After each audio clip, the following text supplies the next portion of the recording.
this button. Yes. Hello. Okay, looks like it's working. Alright, so I'm getting my bestie Frey caught up on all my Shadowbringers nonsense while I queue for the duty. Oh. Crown of the Immaculate. Yeah. Oh yeah, it's definitely a cheat code. Fascinating, isn't it? Alright. So, yes. Our long and arduous journey across the first. A land on the brink of death. And we've been beating up the Light Wardens and sucking them dry. And normally, that just turns the person into another Light Warden and you're not really helping anybody, but the Warrior Light is special. So we've been vacuuming them all up, and that's probably a bad idea, but that's what we gotta do, so we've been doing it. And then there's one left, and we're gonna go fight him.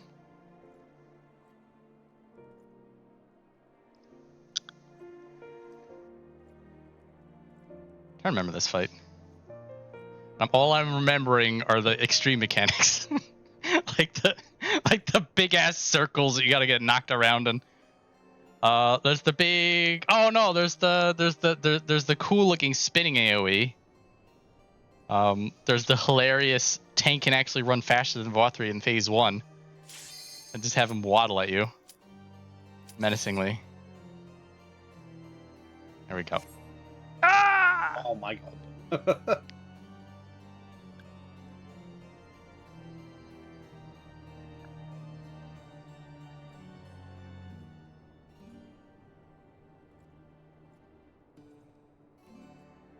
By the way, I don't have the Discord stream. Ah, I can fix that. That will be important. I'll probably want to after we're done with this fight. Yeah, so that's gonna be a bit relevant after this particular fight. There it is.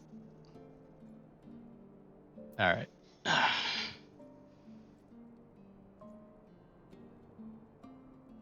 Big Garsurma's ready for it too.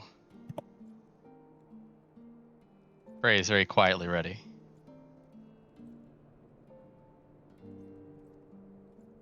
Yeah, so we're gonna defeat the last Light Warden, and then we're gonna save the first. Put an end to these machinations.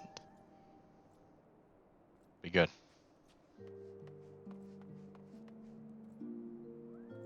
After all that, I'll probably want to push the Cardinal Virtue quest along. Even if that means hanging out with Lue-Reeq. What a loser.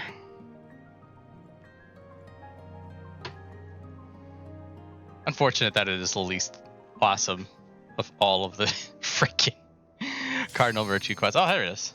It's got it. There it is. Okay, I gotta set up. Titania was a sort of pay attention. I don't think this is gonna be too bad though. There we go. The Crel of the Immaculate. Are you so determined to die? One last chance, villains! Bow down and acknowledge your king, your god!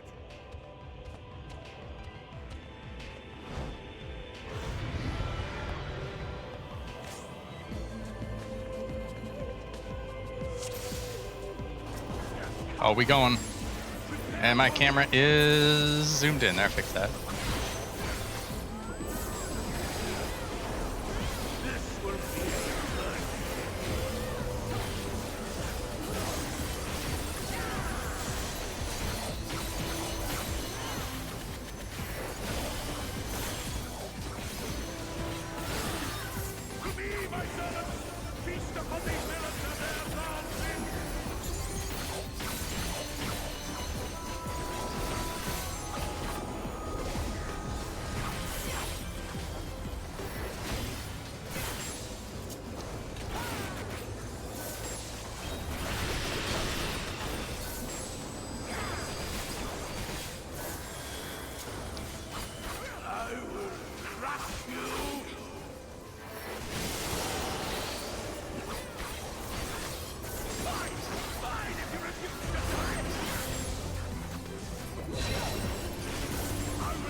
Oh, we really don't have to worry about AoE.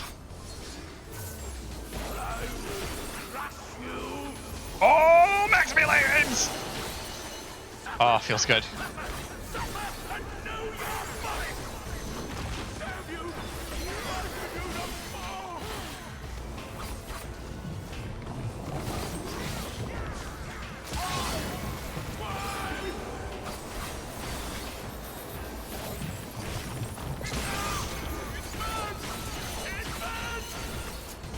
There it is.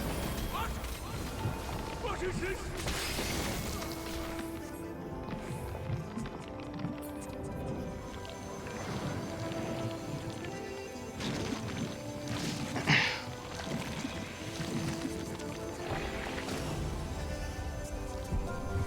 I may have had a little help with the Q.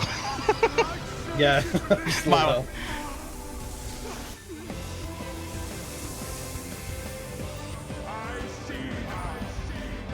Goodbye, Mr. Roundness.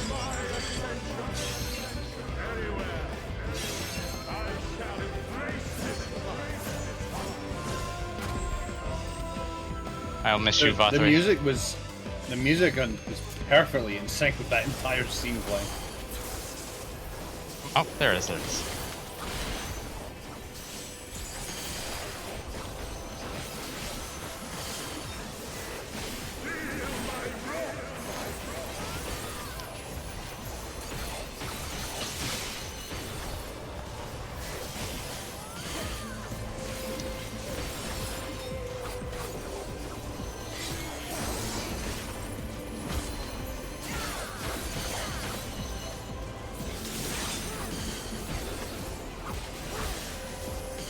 You guys.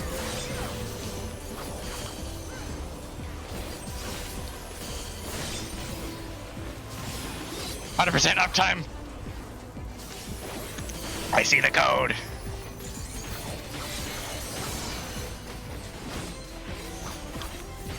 Stand on the ring to survive.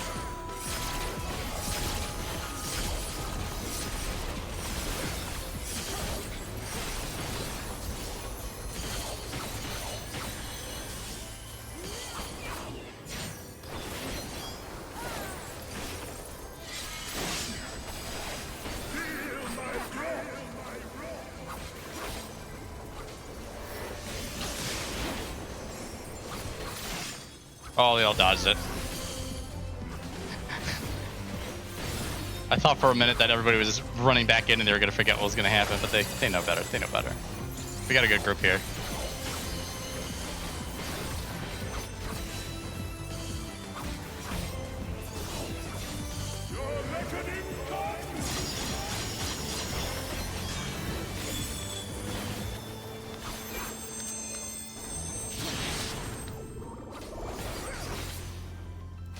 Oh, you holy and white at AD.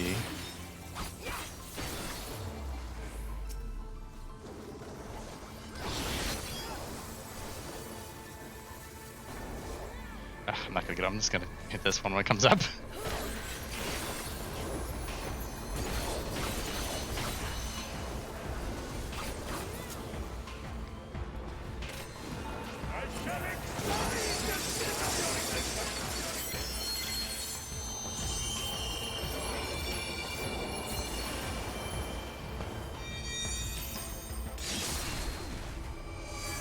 Oh, max duration. Max duration.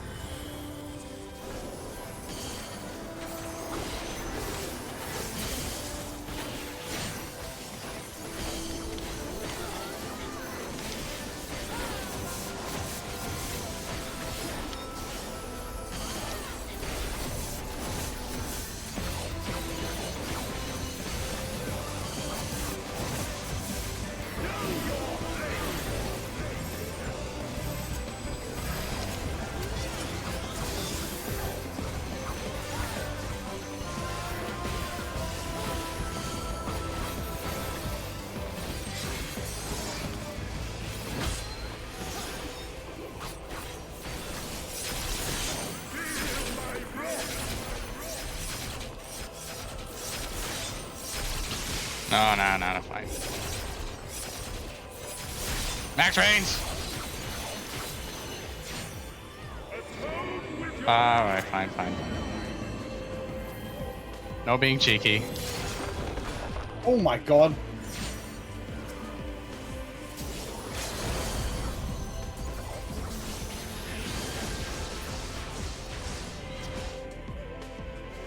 Only Tatsus knows how I screwed up. Everything else was perfect.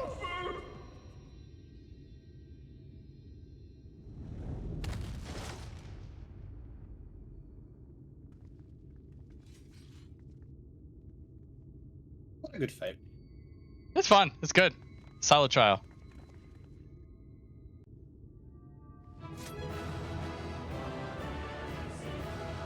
You punks.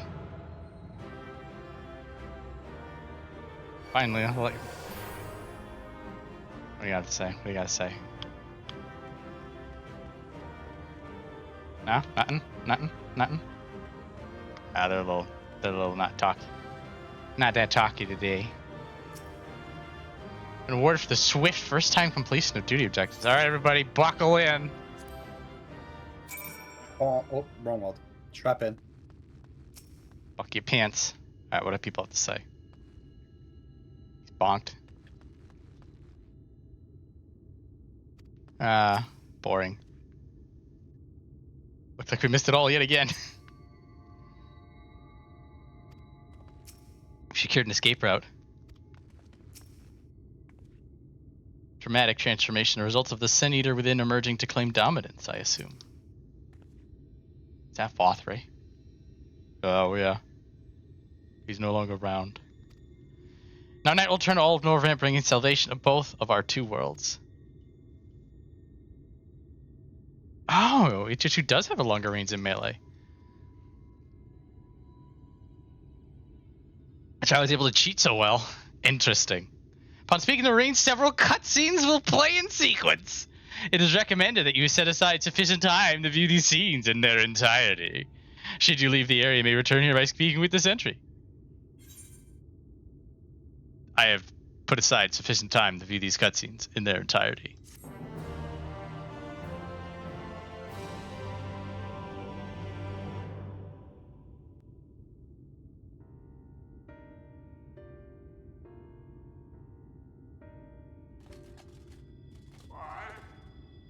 Why am I cast down?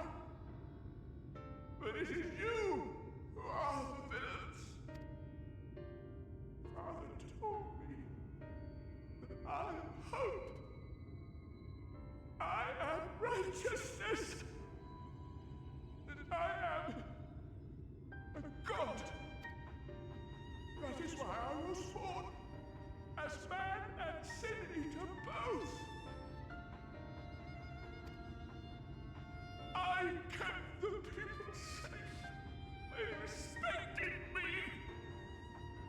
Worship me. How can this be? I should be the one looking down at you. Oh yeah, dying gasp is at least 2 streams away.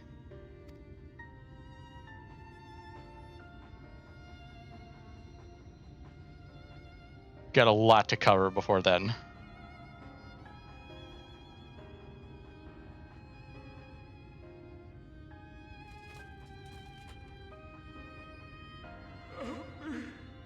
Damn you! I am your god.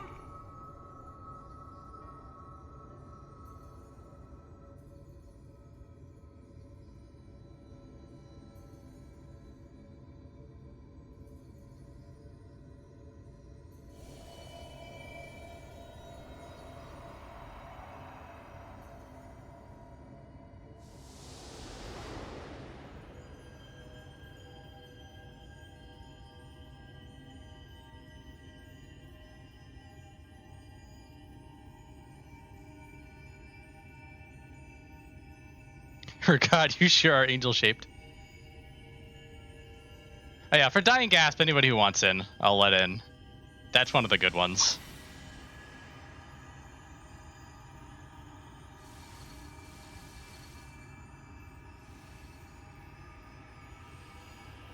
Though I'll be honest, thinking it over, spending a half an hour in that lobby, just jamming to that music, maybe not the worst thing.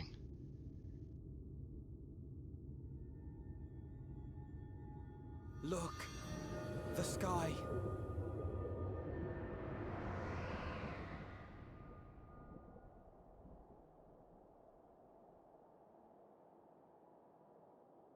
We've done it.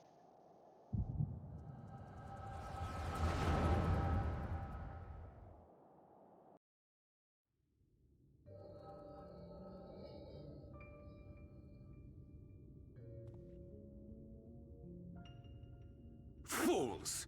Were it not for my decisive action, the whole city would have been overrun, razed to the ground.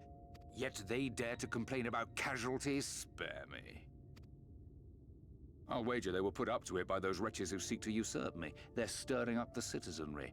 But if they think I will yield to the likes of them, they are gravely mistaken.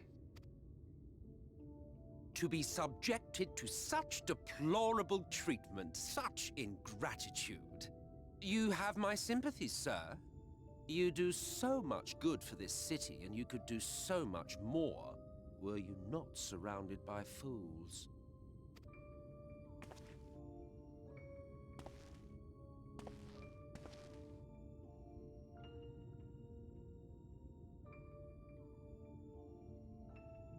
Who are you? You're not supposed to be in here. My apologies for the intrusion, but I come bearing a proposal.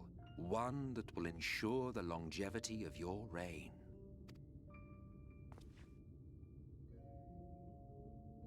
But give me the word, sir, and I will bring hither a light warden.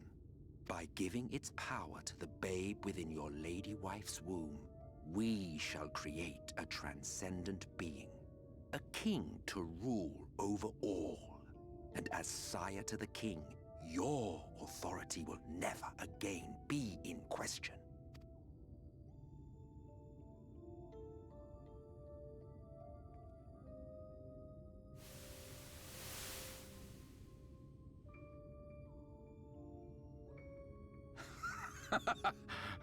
Amazing. Before my Vauthry, they behave as docile pets. With this gift, my line should be guaranteed power for perpetuity. We shall rule the whole world. By all means, sir. United under Yulmor's banner, men will cease fighting and abandon their ambitions. Thus, they will grow fat and complacent, and in their sloth, seal your supremacy.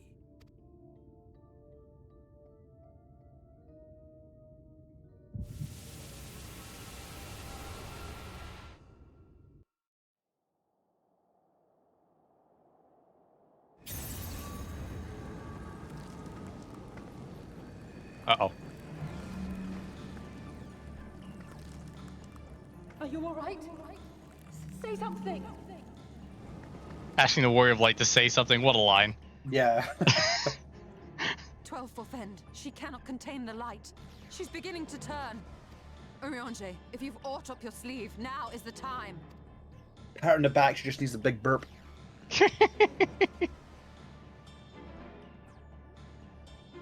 It's changing back.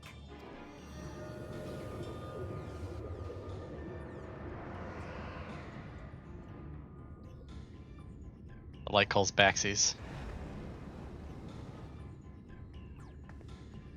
The combined power of every Light Warden is too terrible a burden for any one soul to bear. And so I shall relieve you of it.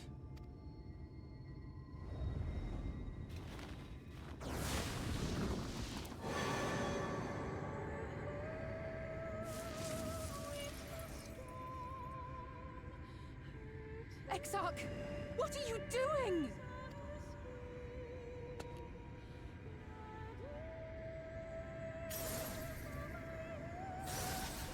I will channel this profusion of power to the Crystal Tower and use it to travel to other worlds. As I have dreamed of doing ever since I first learned of their existence. Who would choose to remain here in this dying realm when they might go elsewhere and begin anew? Not I. And thus, Thus did I use you. No, no, I don't believe you. It doesn't make sense. Damn you! We won't let you do with her as you please. Do not interfere! Please, I beseech you all, let him go!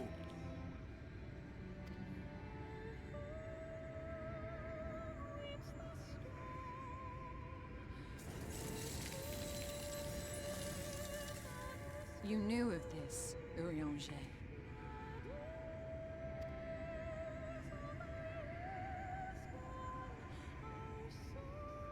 'Tis all a fiction. Such vaguely defined acts of teleportation stand no chance of success. The Exarch will never live to see another world, as he knows only too well. Or Istola just answered the question in chat. Istola is that good. Then, what does he mean to do? Alfie, no. Ah, poor sweet summer child. Everybody knows it except him. All right. He means to take the light with him into the rift, where he will die. From the beginning, he intended to sacrifice himself to save our friend and Norvrend.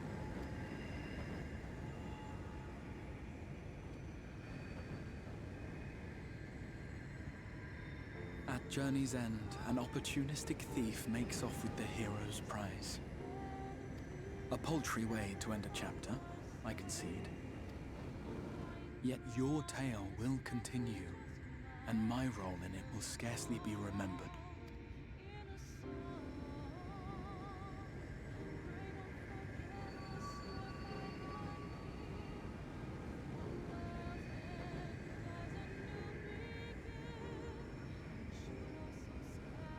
Worry not.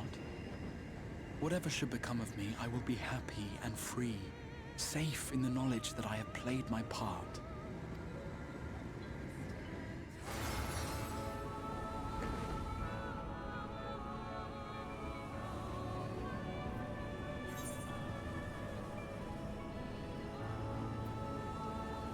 You son of a bitch!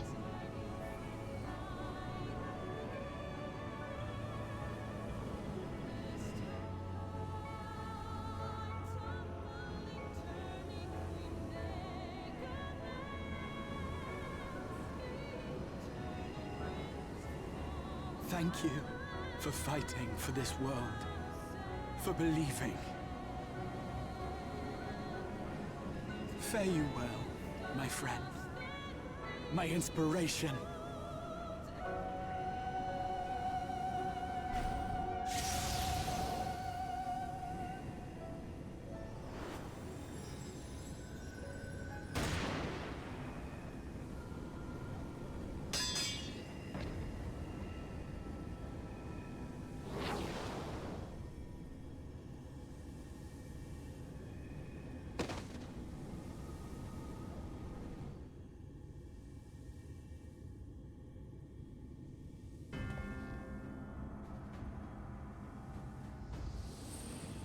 Only those who possess the royal eye of the Allagan Imperial line are capable of controlling the Crystal Tower.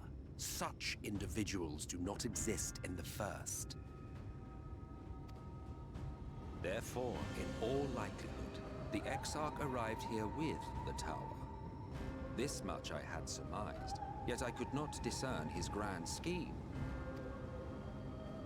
To think that he went through all this trouble for the sake of a single hero. It's almost admirable in its absurdity. Alas, it is not your grand scheme that will succeed, but ours. You bastard! Stay put. Your friend is still alive, but whether he remains so depends on you.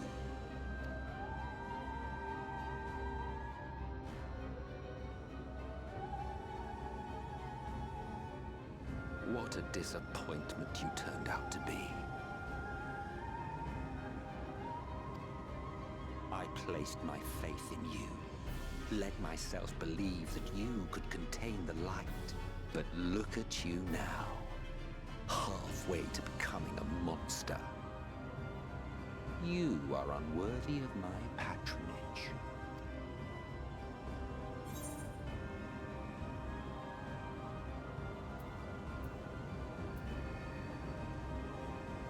Yes. That is the answer I also believe. Emet-Selch shot him because it looks cool. And Emet-Selch isn't going to do anything half-assed.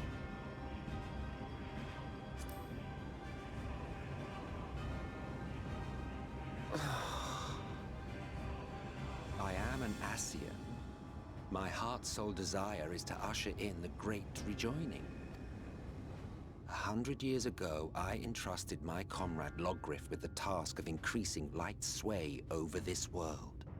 This we sought to do by manipulating heroes. When that failed to achieve the desired result, I created Vauthry. Thanks to your meddling, that too has ended in failure. What was your true purpose in approaching us? By your 12, boy, have I not told you before that everything I said was the truth? You were specimens by which I might gauge man's potential as it stands. By your 12. I genuinely had an interest in you, genuinely considered taking you on as allies. Provided she could contain and control the light. If not, then she, and by extension you, would be of no use to me. 'Twas as simple as that. So, we've been found wanting. How disheartening. But even had we fulfilled your conditions, there was no guarantee that we would cooperate. What then? Then I simply kill you all. At the very least, it would restore the world to the way it was before you went about trouncing light wardens willy-nilly.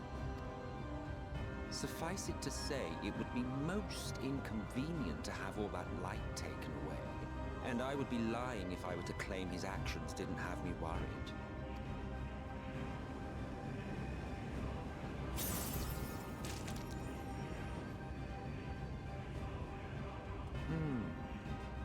You still retain your form and your senses. But you have all but become a sin-eater. Whether you will it or no, your mere existence will serve to engulf the world in light. Those in your company will likewise turn into sin-eaters, and in time you will succumb to your base instincts and hunt innocents to feast on their sweet, sweet ether. Those few with the will left to fight may rise up against you. But before your absolute might, they will quickly know despair. There is no hope. We are finished. Mankind is finished. Ah, the irony. What Vauthry achieved through bliss, you achieved through despair. But I have overstayed my welcome. I shall look forward to seeing you bring the world to its knees, hero.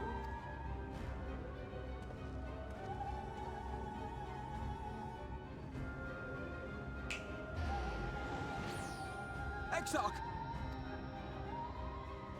I have naught to show for all the time and effort I invested in you.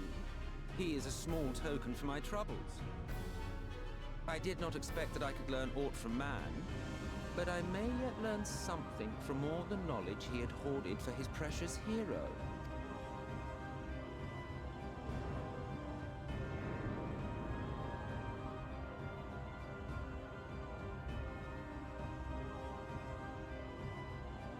I pity you, I do.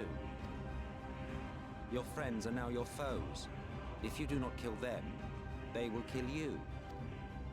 When it all becomes too much to bear, seek me out at my abode in the dark depths of the Tempest.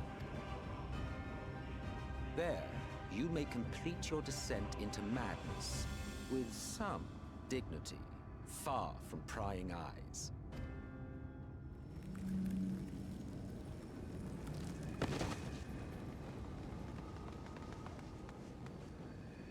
Till then, I bid you farewell, Eater.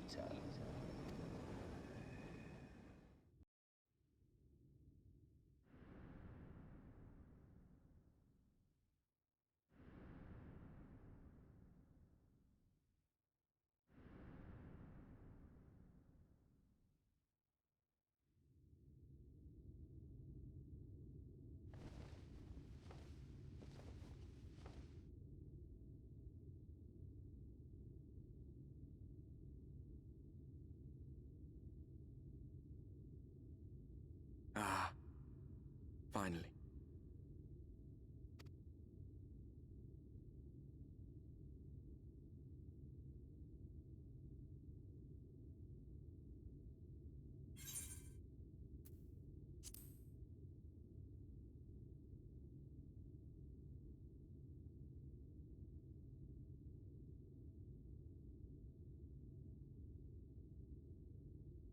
After you collapsed, Emet-Selch vanished. Then Reen did what she could to stay the raging of the light within your body. Thanks to her, you're still you, but she's only delayed the inevitable.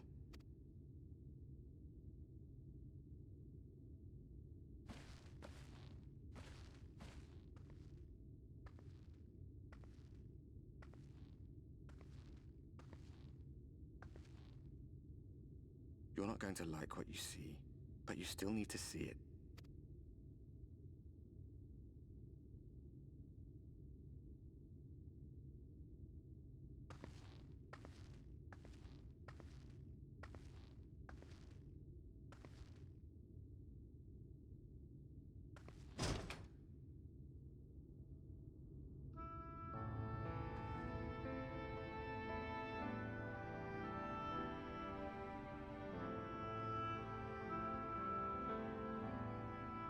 It's like this all over.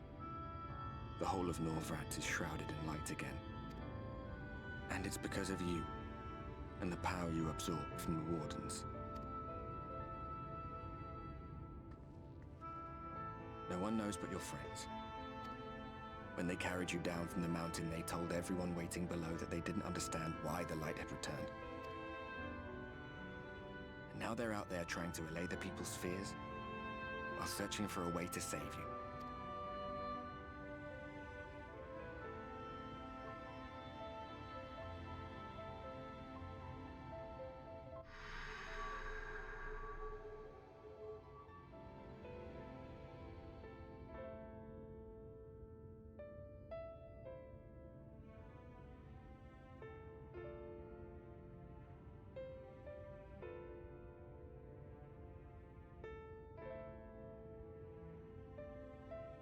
If you're well enough to be up, you're well enough to get some fresh air. Better that than stewing in here. Go on. Go.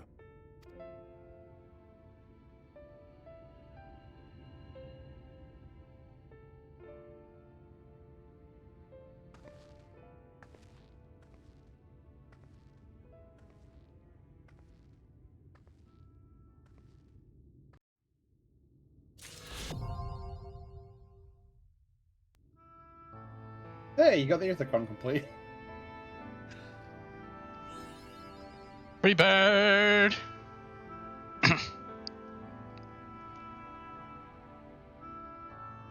Trying to remember what other games, what other stories have had such a crisp and resounding trap shutting as that.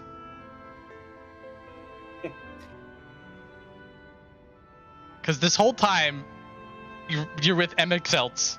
You're like, okay, this Ascian's up to no good.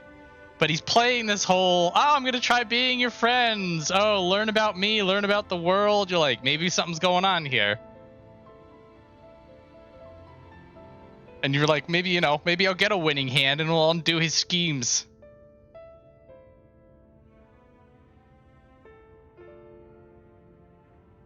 And then you find out that he's just... that no matter what you did, he won. It's so good. I think this may have been the moment for me that may have solidified this as like probably like one of my favorite Final Fantasy things, period. This expansion is far too strong at what it does in terms of its storytelling and writing. Which is amusing, because even though this is like peak, we are at our lowest possible point we're going to be throughout the entire game. Yeah, so, yeah. Also, like, from this point on through the rest of the game, there's just this feeling of uneasiness. And then also people are like, do you want to do roulettes? And you're like, is this safe? I might detonate Satasha. Are you sure you want to do this right now?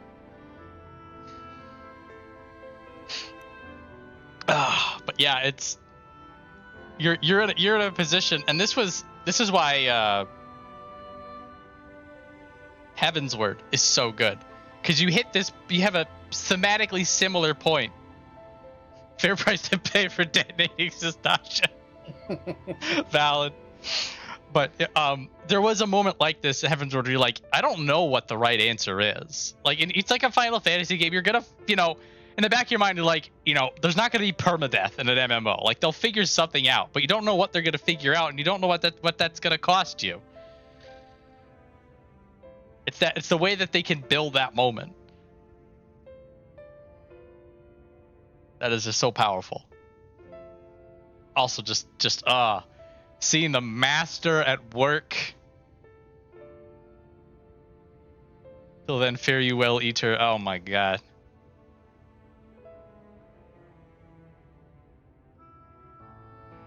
So, bliss, absolute.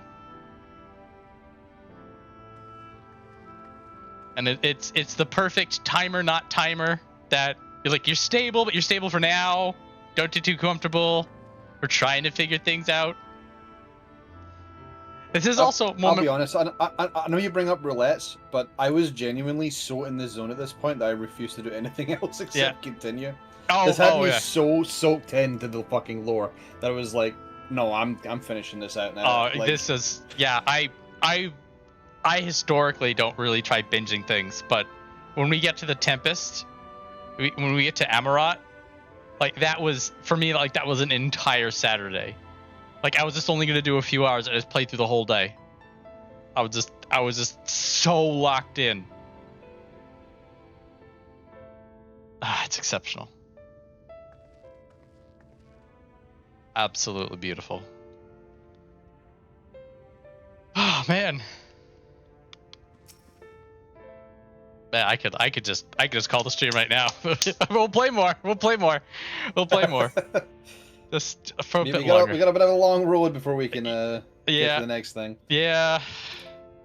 Before we get to my actual favorite dungeon in the entire game. Oh my goodness. Yeah, that is. Yeah, this is where they started it, and then. Yeah, and then for every expansion afterwards, it's. The main villain shows you the way things were before everything went wrong. And it's just pale imitation of the real one. But it works. It's fine. Anyway, the manager's suite seems surprised to see me up and about. Aren't you effed up? Oh, miss, you're awake. You're injured during the foray on Mount Gulg, yes? I was here at my station, as always, when they carried you in on a makeshift stretcher, looking disturbingly bereft of vigor. And to compound my worry, the sky has, well, I'm sure you've seen. It has everyone rather concerned, to say the least. Seeing you up and about is the first good news you've had in a while. Assuming you feel strong enough, would you mayhap consider a stroll around the city to reassure our anxious citizens? Talk to 3 people? Braggy was one of those who helped convey you to your chambers, and he has visited several times since to inquire after your conditions. Oh, Braggy's making this move. Who am I to deny him? Hello, funny elf. You might need this on the way. Yeah, thank you. Benny for your troubles.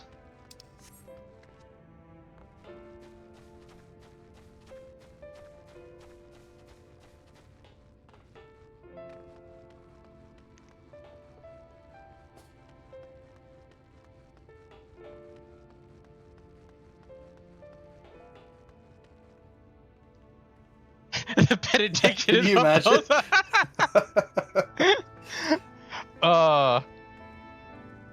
This is the time where I want there to be a 1 in 10,000 chance that casting something on the Warrior of Light will just instant kill them. Oh, that'd be too much fun. These are the kinds of thoughts that get in my head. Like, what's the stupid stuff? Or like, you'll get a.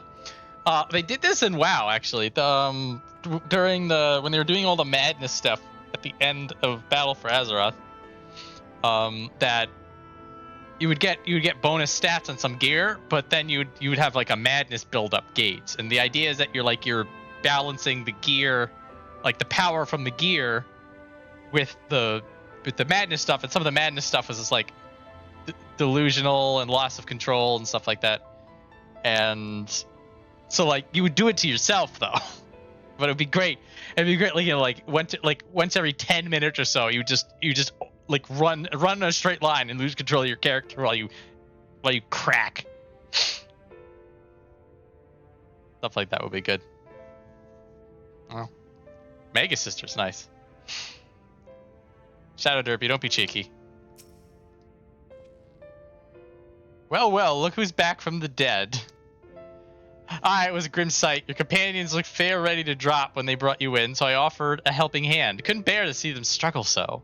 And you, my friend, I feared you had 1 foot in the grave, cold and lifeless.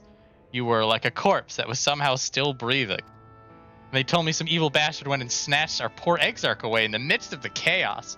Wicked White, what is this world coming to?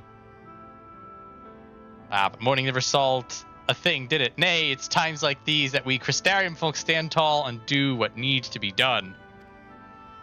Trade with you more is back on the table. We'd best make use of those resources to fortify the city against the Eaters, or whatever misery the Fates deem to throw at us next.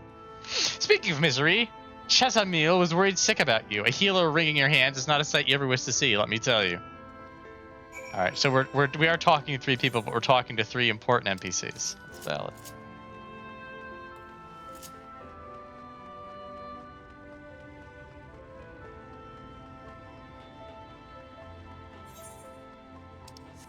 Oh no, you gotta go out and down and around. Out and down and around. And the thing about this scene as well is that when you open those doors, the sky is going to be bright Uh-huh. white. But then it happens and it still hits you anyway. Yep, it's the it's like you said, it's like you're not sure until you open the windows, but you're just like, I think I know what's gonna happen. I don't like it. Oh, sweetie, you're alive! No one's been allowed to see you. Even Spagyric's chirurgeons were forbidden from making visits. Reen was kind enough to tell me you were showing symptoms similar to Eater corruption, so I suppose there was little any of us could have done for you in any case. As for your companions, they've been rushing hither and yon, seeking a cure to your condition. I worry to see their faces grown even more haggard every time they pass through the Crystarium. I shall let them know you're awake, and when they come to see you, sweetie, please do convince them the rest of it. They won't be helping anyone if they all collapse of exhaustion. And our own Morin has been a little better, I'm afraid. He hasn't left the cabinet, too busy with his nose buried in one dusty tome or another. Off we go. Off to see the nerd.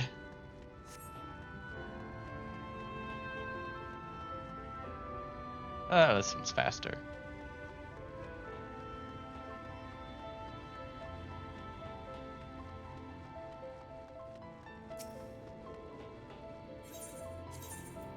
Pop.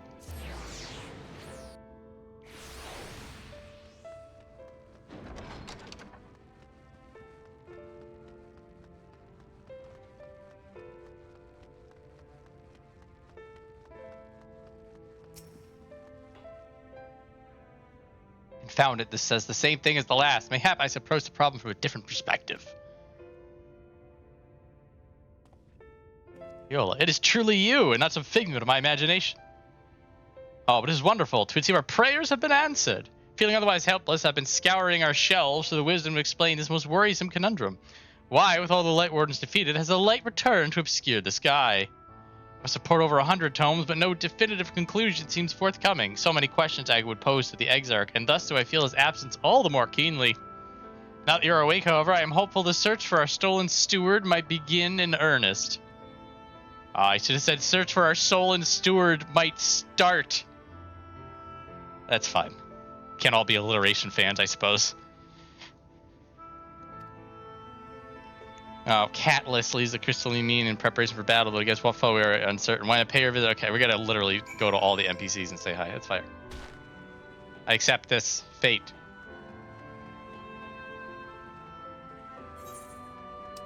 That's not the correct door. That's the Inker. Where the hell does this door go? It doesn't go anywhere. The wall. I've been bamboozled.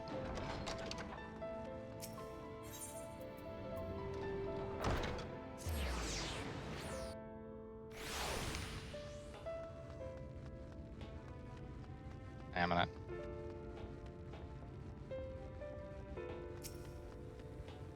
Hey there, it's not gay this time. Oh, never mind, he doesn't recognize me.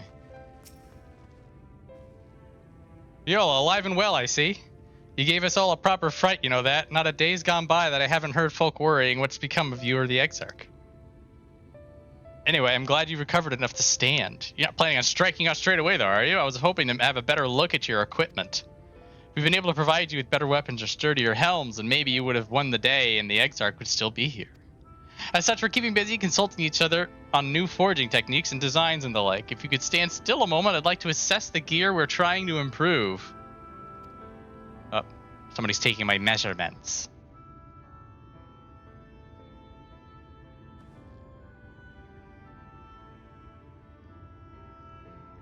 Fine work, I must admit. It would be impossible to make something better, but we'd need to experiment with different patterns and materials, and I'm not sure we have that kind of time.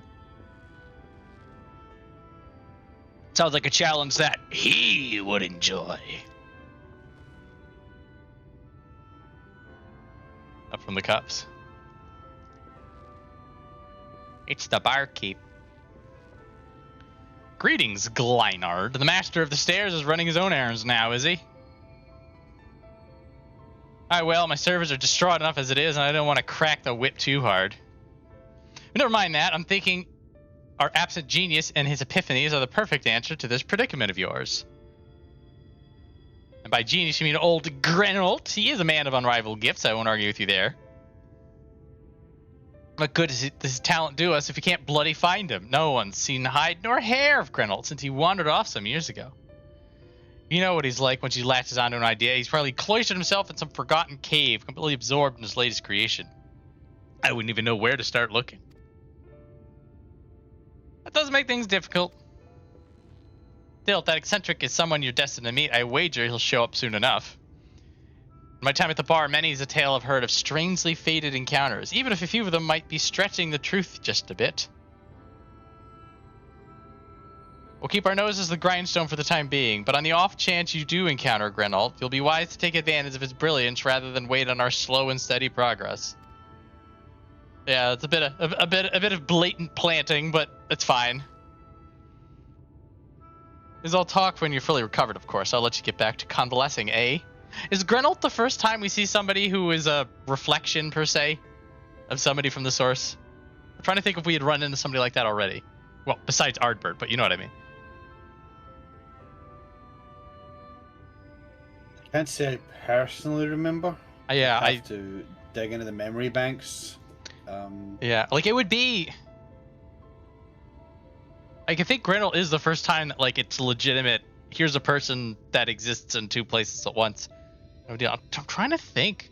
Like, it would be this expansion. Like, we would have run into somebody. Rowena, that is true. Though. I'll go to Yulmore after this. Or Mowena, as it was. I don't know if she shows up yet. Though, to be fair, I'm not doing any of the crafting stuff, so it may be something that I just wouldn't run into normally. Yeah, it's probably the first big one. I don't suggest partaking of my stock till you probably feel well, but if you're passing near the stairs, I have a regular who's eager to see you. Nod. Must be getting back. Just because the world's coming apart at the seams doesn't mean we have to follow suit now, does it? Agreed. Yes, yes, we are found firm people.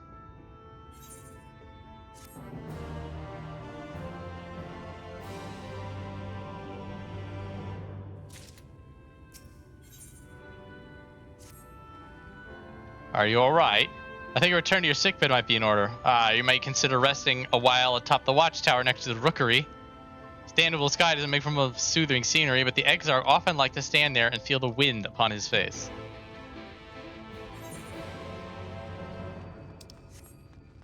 Okay, I'm jogging.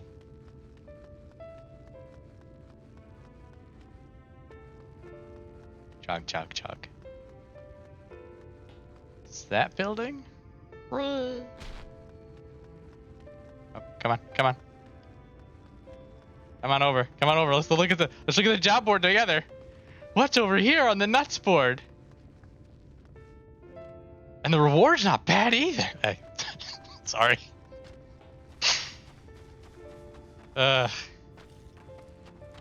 Look, I've done a lot of nut farming in my day, all right? There's some things that are just impossible.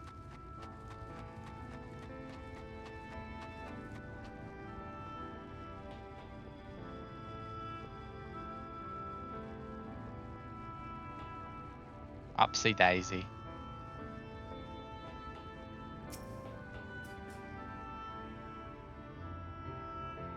And for a warlock patron to think we're going insane.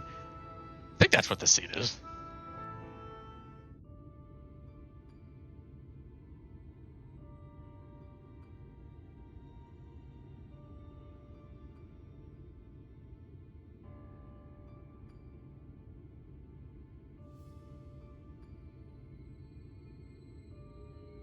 The people of this city have spirit, I'll give them that. They've not lost the will to fight.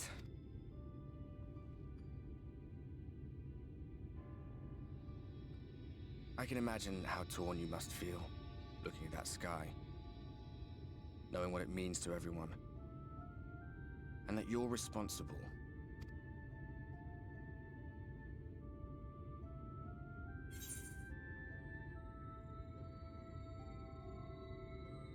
All such a mess. I'm confused.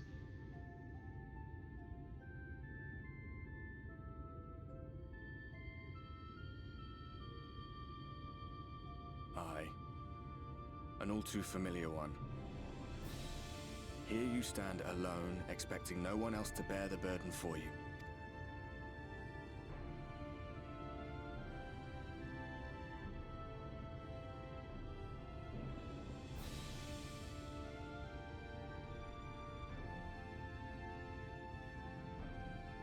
You're in a corner, and there doesn't seem to be any obvious way out. But that doesn't mean it's over. However hopeless it seems, you haven't lost yet.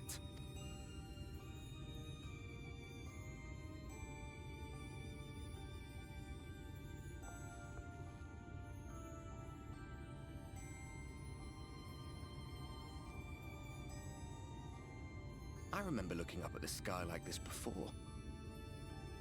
Being caught up in a strange kind of calm. It was after we realized we were responsible for the flood. When we resolved to journey to the source by taking our own lives. One last sacrifice. One last fight. One last failure. And then the Oracle appeared and... well, you know the rest. There were times in the years and decades that followed when I wondered if we might not have been better off just letting the rejoining happen.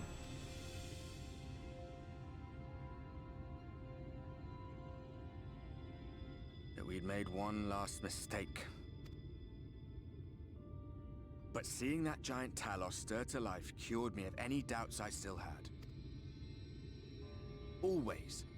Always we took the burden of fighting upon ourselves. That's what heroes do, isn't it? So we never had the chance to see anything like that. Our people coming together as one.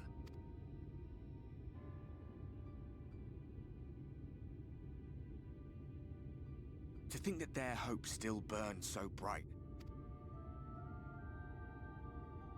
That they were still so eager to live, they would lift up their fellows, one on top of the other, till they reached the sky. No. We made the right decision. And I can finally feel proud of the part we played in helping this world survive.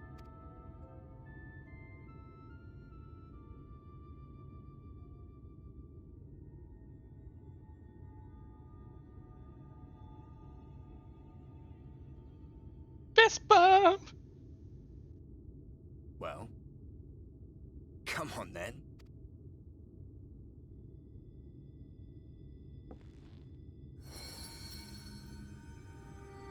Wonder Twin powers activate. As I thought. What happened between us was no coincidence. My story may be finished, but the fates have gifted me a minor role in yours. I suspected as much the moment I realized you could hear me. But it's hard not to doubt yourself when you're the man who caused the flood. I was afraid to do anything more than watch for fear of making things even worse. But no longer. After all, the path I once walked is now yours to finish.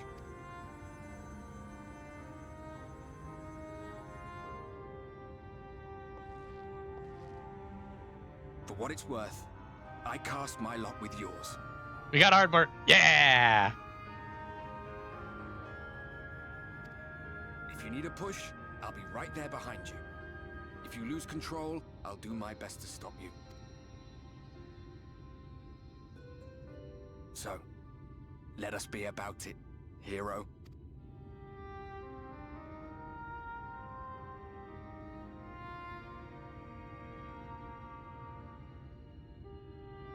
Oh, I was worried you were up here all alone, brooding and fretting and wallowing in your woes. But look at you, grinning at nothing like a pollen-drunk pixie.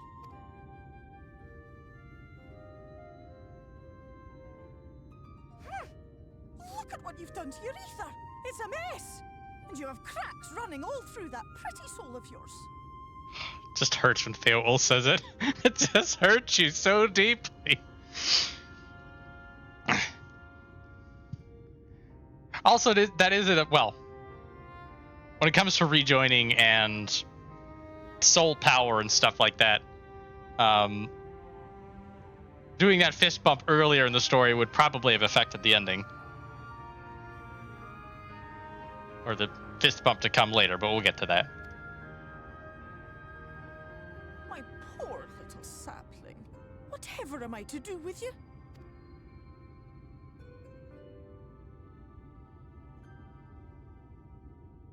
I'm a mess. Shall I yield up my throne? You could claim it, cut ties with the mortal world, hide away in the castle.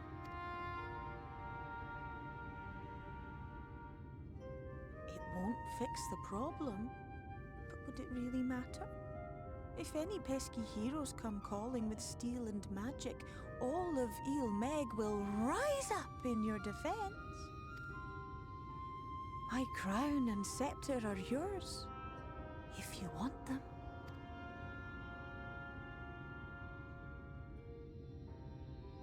What? Don't give me that look. Of course I knew before I asked that you'd never ever heed such a wicked suggestion. Look, this is what happens when you talk to your Fae patron. The Warrior of Light is exceedingly lucky that we get Feo Ul, who's not only a peerless badass, but kind of a nice person, as Fae folk go. We could have had worse. We could have had horribly worse. We could have been just a leaf plant. I know, it's so good, but this is what it is. It's like, I could save you from all of this. Just give up your mortal ties. It's no big deal. You'll be fine for the rest of your... Bless you, Feo Ul. And besides, what would become of my precious and ephemeral flower?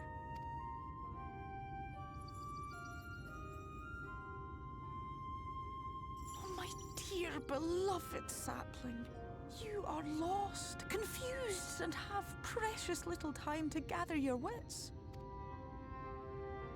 Your kind is always so preoccupied with what lies ahead, and so we muddle your vision with fog and glamour.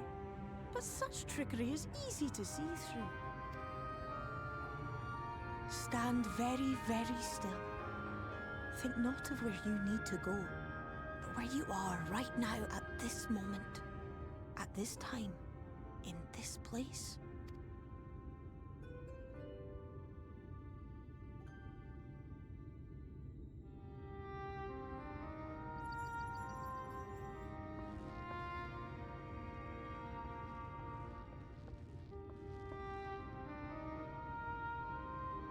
Our cairn of crystal. From shadowed hood he watched you go, his ruby eyes with warmth aglow. See yourself as he saw you, and that shall be the clearest clue.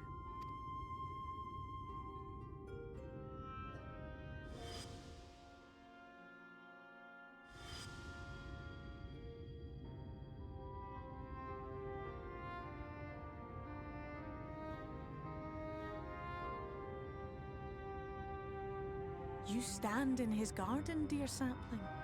Ask his flowers what they know, and you will surely find an answer. But what will you do with it, I wonder? I'll be watching and waiting. Waiting and watching.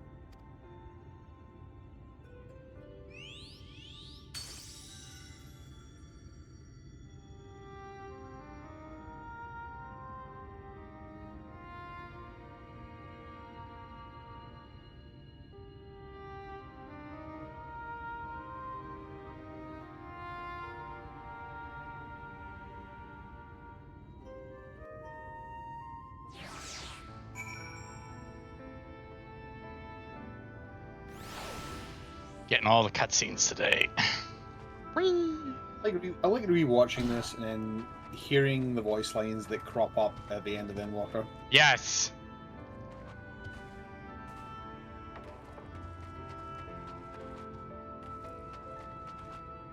There's a I think there's a video somewhere online where they pieced together they took the original cutscenes the lines were from and they like overlaid them on top. You're just like, damn, they did a really good job. Oh, I don't expect to see you on your feet so soon. Surely you have not come in search of an Amaro. Looking for garden things. But why know of the Crystal Exarch? I'm happy to share, but I fear there will be no surprising revelations. As any in this city could tell you, he's a man of wisdom and compassion and many untold secrets. But none can doubt his generosity. When the Crystarium was being constructed, he even allowed folk to plunder the tower for resources. He has imposed no restrictions on us but one. No one except the Exarch is permitted to dwell within the spire. Many seasons past, a comrade of mine was bold enough to ask the reason why. The Exarch merely smiled and said, because one day the Crystal Tower may vanish as suddenly as it has arrived.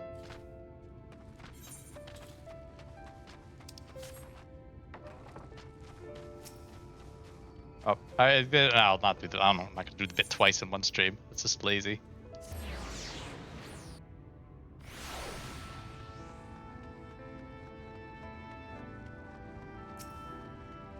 And they really have us talking to everybody we need to know. Looking for Crystal Exarch. What's this about? You're not written the Exarch's memoirs, are you? I'm not sure how much I could tell you, considering you avoided asking too many questions. Unspoken rule and all that. If anyone has fresh insights to share, then it'd be Captain Lena, I'd say. She lost her parents through an eater attack not long after she was born, and the Exarch saw to her upbringing. Outward appearances aside, those two are like grandfather and granddaughter. I imagine the news of his predicament hit her doubly hard, not that our proud captain would ever let it show. If you decide to talk to Lena, she'll be at her usual post at the LXIII gate.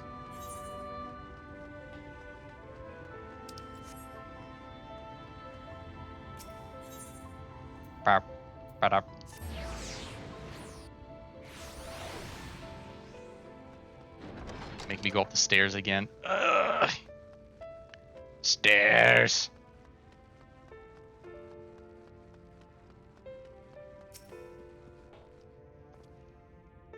Oh, something else you needed. Come to results of my research, so let's tell you. Where Exarch? Records pertaining to the Exarch. Well, I need no documentation to relay what little I know of his history, if that's what it interests you. Less than a decade has passed since the coming of the Flood, when the Crystal Tower first flashed into existence. Its summoner, the Exarch himself, became known to the refugees in Lakeland soon thereafter. He welcomed all who sought out the spire, be they locals who had lost their homes or Verberites fleeing their ruined kingdom, and together did they found the city which would become the Crystarium. Some thought to call him king, for he refused to share his name, but the summoner did not deem himself worthy of royal address. Thus did the people consider his scintillating skin so like to the tower he had summoned, and bestowed upon him the title of Crystal Exarch. As for his true name, well, to it seemed it is a mystery that remains unsolved to this day. Gotta go talk to Lena at the Exarch gate. Da da da da da da.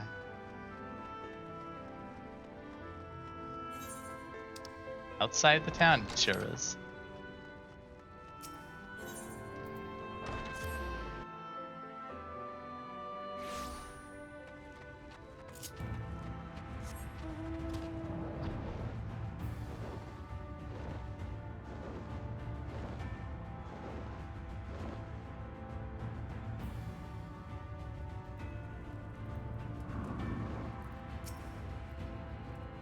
More cutscenes, man. Cutscene day. I was not told you had awoken. I'm awake.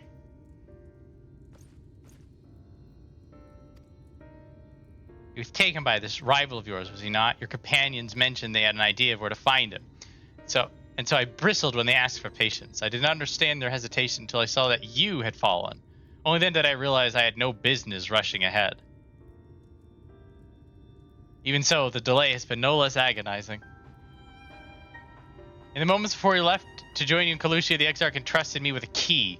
It opens the door in the ocular chamber known as the umbilicus cord. This room is the heart of the tower, into which only the Exarch himself is permitted to enter. He bid me allow none into the tower once he had departed, only in the event that an army of eaters descended upon the city was I to access the umbilicus and awaken the defensive barrier. Never before had me left me in such instructions, but the battle with Vauthry loomed near, and at the time I had accepted the key without much thought. Since then, however, that moment is all that occupies my mind. When I recall the look upon his face, he knew that some terrible fate awaited him. Tell me, Viola, I need to know what he feared. What battle you and your companions are truly fighting. Nope. You're not in the club. Forgive me. I trust in the Exarch, and I should not be voicing these doubts when he is not here to respond to them personally. You've come to me with a question of your own, have you not? Where, Exarch? See, I'm not the only one who burns for answers. The time has come to open the tower's heart. Though we do not face an invasion of eaters, I suspect the city will be in far more danger if you do not gain the knowledge you seek. Yeah, let's go.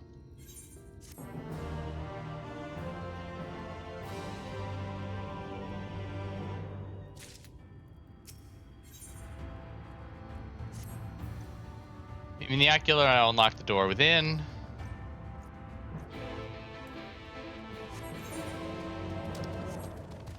Midgard-Sarmer, father of dragons.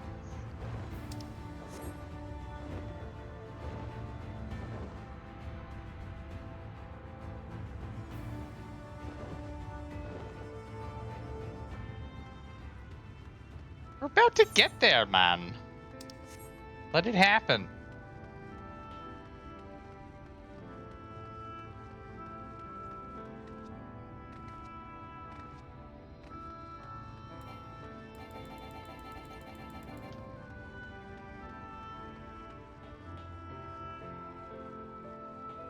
Dude just has been doing inventory management for like 20 minutes. Come on. Here it is.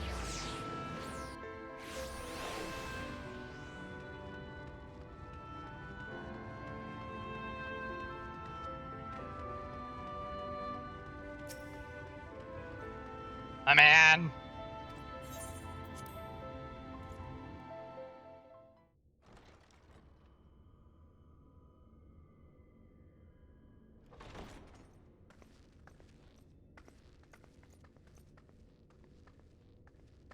have unlocked the door to the umbilicus. You are free to enter. Once you have what you require, I'll see it sealed once more. Until then, I will remain without.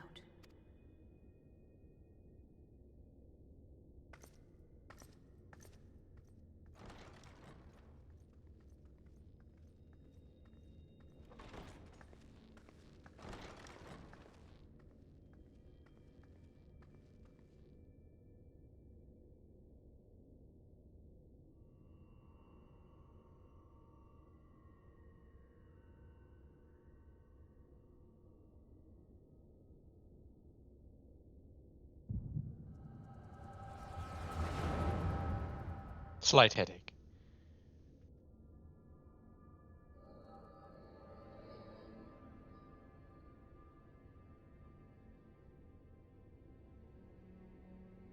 A moment to collect my thoughts, I prithee. Thy true name is Grahatia, then. By thy claims, thou too art a native of the Source, though from an age beyond our own, when the 8th umbral calamity hath visited devastation upon our star. Thou hast, by subtle means, reached across the boundaries of time and space to unsow the seeds of catastrophe, ere its creeping vines drag our champion unto an early grave. In essence, yes. A difficult story to swallow, I am sure.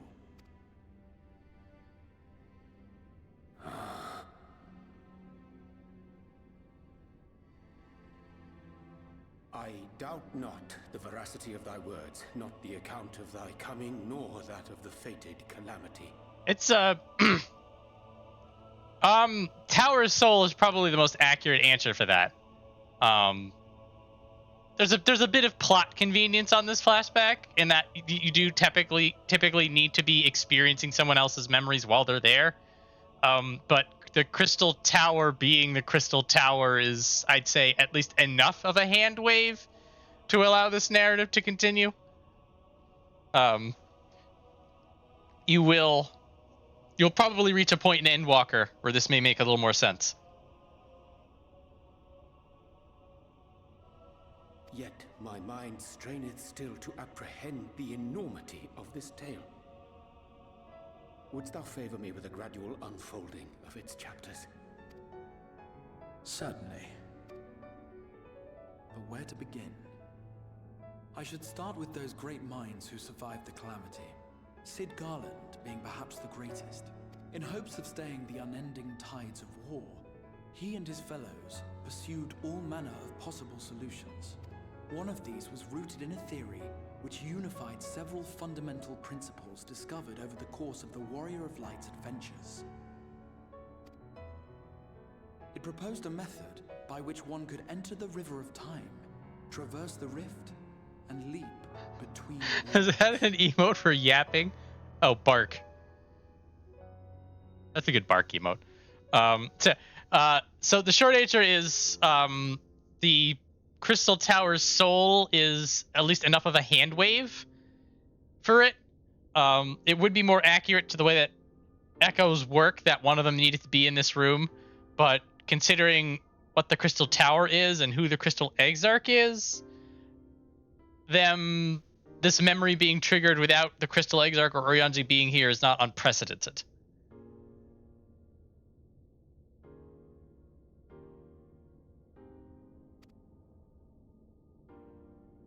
Perfecting that idea, however, was a work which consumed their lifetimes. And thus was it left to future generations to decide whether theory would be put into practice. But all the while, the world continued to burn. Hope was a feeble outpost, beset on all sides by thievery and misery and murder. People cried out in despair, "There is no hope, we are finished. Mankind is finished." This poor soul stuck in a realm reborn. Raised their voices in answer. Though we be beyond salvation, those who came before may yet be saved. We will forge a crossroads and pave the way for a different future. By the wisdom of our forebears, we will prevent this calamity from ever having come to pass.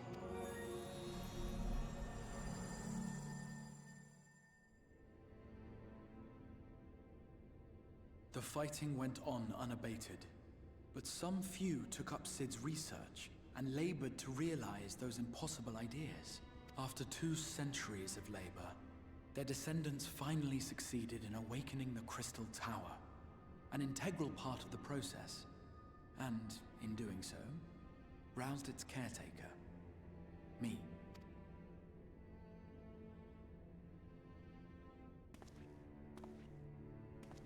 By this stage, scholars had largely established the phenomena underpinning the rejoining, and identified the first as the shard which precipitated the 8th Umbral Calamity. Interesting, they figured that out. This grand structure was already capable of storing the energies required to attempt the translocation. All that remained was to augment some few of its functions based upon the theoretical models of Cid and his compeers. That's actually kind of a serious handwave. That Cid and the Ironworks deduced the shard's existences. Huh.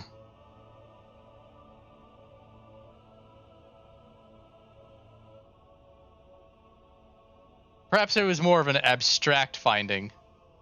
They had Nero. Never mind. You're right. Shoved away. If it was Cid, Cid's smart. Cid's a badass, but like I don't understand if he were to get it. But you were 100% right. They had Nero. Quite frankly, it's a shock that Nero didn't figure it out sooner. That's the plot hole. Anyway, continuing. Thank you, Zanudi, for setting me on the correct course.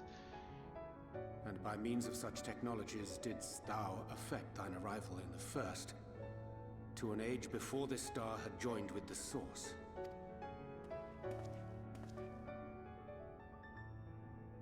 Some while before, as it turned out.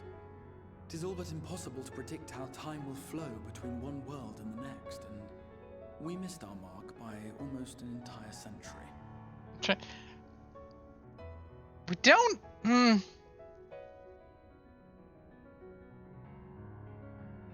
Did we know during the Crystal Tower series? We went to the world of the Void Scent. But how much did we know about that being part of the larger world scheme? Or did we just think we were going into a spooky box?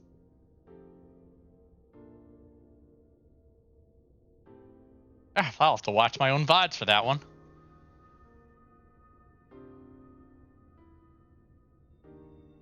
I mean, the extrapolation would definitely make sense.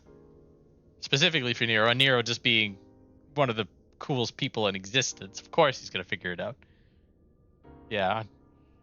That's actually very interesting. It's a very interesting thought exercise we've been doing today. Oh man. Crystal Exarch yapping about I don't know what. But this only worked in our favor. The Sin Eaters could not be defeated without the blessing of light, and summoning the only woman who might stand a chance against them would require decades of preparation. An undertaking of scarce credible endurance. But thou hast kept thy plan from falling into disarray these many years bordereth on the miraculous. Yet howsoever history be rewritten, thy present self was shaped by events which followed the calamity. Should said catastrophe be averted, the very skein of thine existence will unravel. Surely thou hast foreseen this. I am aware of the consequences. 'Tis for that very reason Cid and his colleagues bequeathed their legacy as an offering, and not an edict. To give all of oneself for the happiness of others, and with no promise of reward. 'Tis a hard thing to ask. Harder still for those condemned to survive in a world which pitted brother against brother.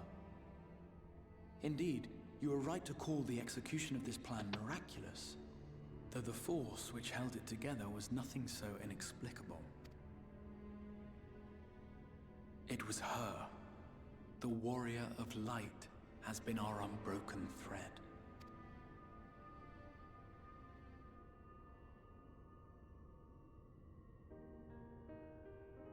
Where others would stumble and fall, she would rise above. Where others would break and run, she would carry on. The warrior of light's tale is one of unyielding bravery. To tell it was to feel courage. To hear it was to feel hope. It was a breath of inspiration in an age of suffocating shadow. In the histories of a fallen nation was our hero hailed as its greatest ally. In the time-worn pages of a noble's memoirs were her deeds joyously retold. For many, these stories were the flame which warmed them through the coldest of nights.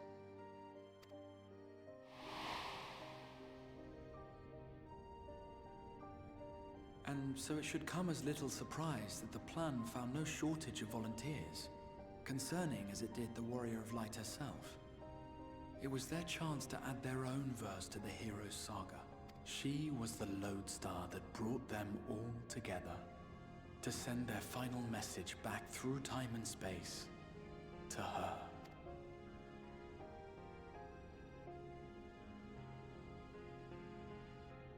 The light of your legacy was our torch in the darkness. Burn bright again and live.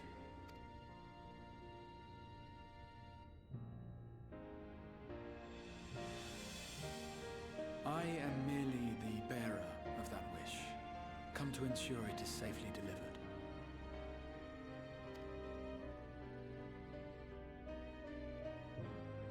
Wherefore sharest thou this burden with me and no other? What wouldst thou have me say? That you will be my accomplice?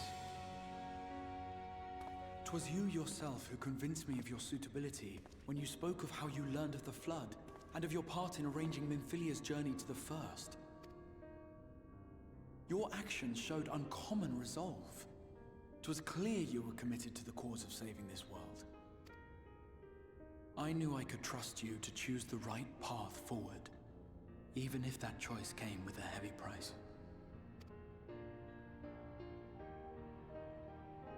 What price?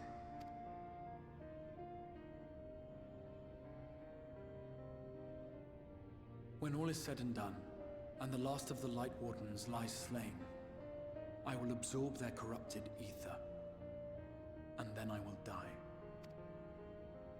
Knowing what I know of your companions, not to mention your champion, they will try to stop me, but in saving one, they would save none. Therefore, I implore you to aid me in concealing my identity, and ensuring this tale ends as it must. To this end, I would have you take what I have told you of the Calamity, and make of it a portent.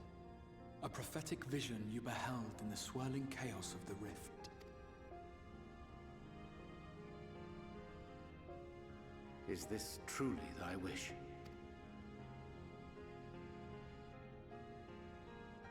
History remembered the Warrior of Light, as I knew it would.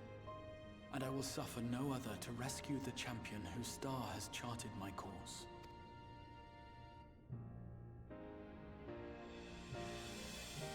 I will see this tale to a happy end, my friend. There has been enough tragedy.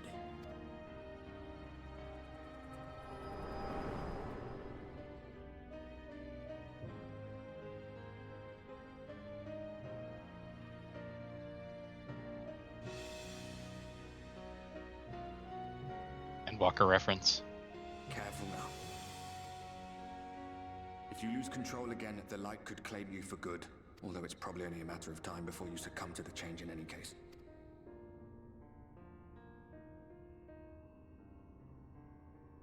What do you mean to do?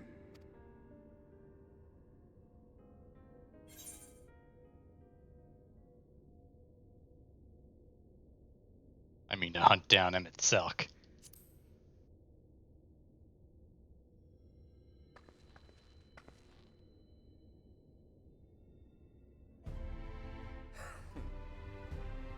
we should be on our way.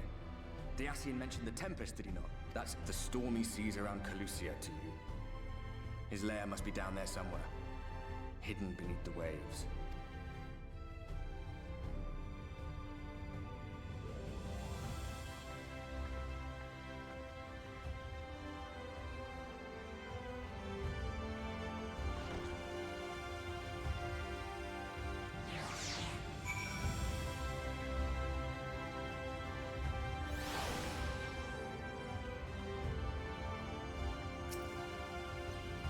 Find the answers you sought. If there's nothing more you need, I will go and lock the door. I have questions about the Tempest. Tempest. That is the name given to the seas by which Calusia is bound. If you make a request to the Tamers, they will provide you with an Amaro to fly you over the waters, but... Oh, that's good enough for us. You mean to leave right this moment? Alone? I'm not sure that. Nay, I will not seek to stop you. Go with the blessings of the shadow, and I shall await your safe return. Aspiring Amaro tamer.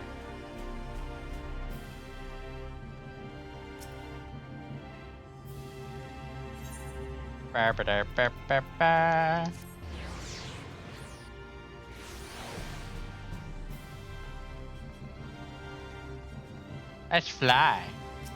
No, not you. You. Open water. The depths of the Tempest. Our Amaro can swim, yes, but to reach the ocean floor.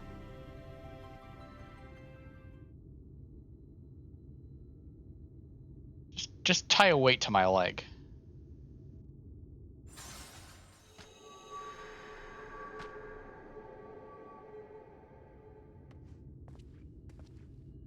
Ah, we have found thee.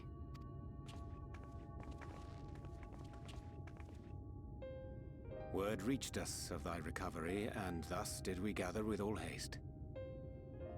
That feeling when your friends from out of town come to visit you because you have cancer. Oof.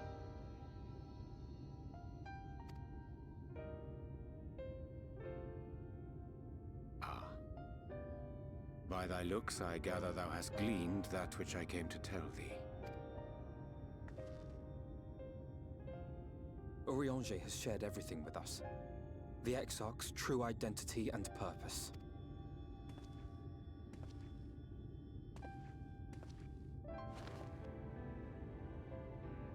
I offer no excuses.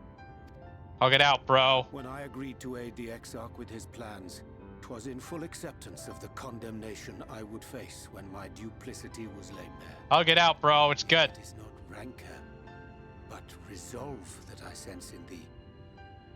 Thou art fully intent upon walking thy path to its end, art thou not? If thou canst forgive my deception, or, failing that, set aside thy displeasure for a time, I do beg leave to follow thee. What strength and wisdom I possess are thine to command.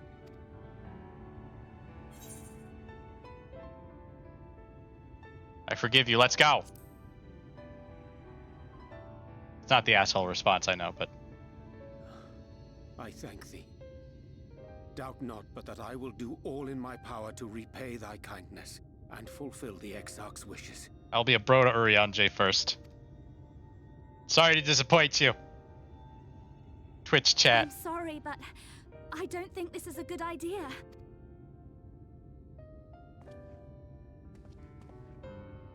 Leaving the Crystarium, I mean, with or without Urianger. What I did for you won't last forever. There's no telling when the light will break free again. Please, you must stay here. At least for a little while longer. We will find a way to cure this, I promise you. How can you make promises?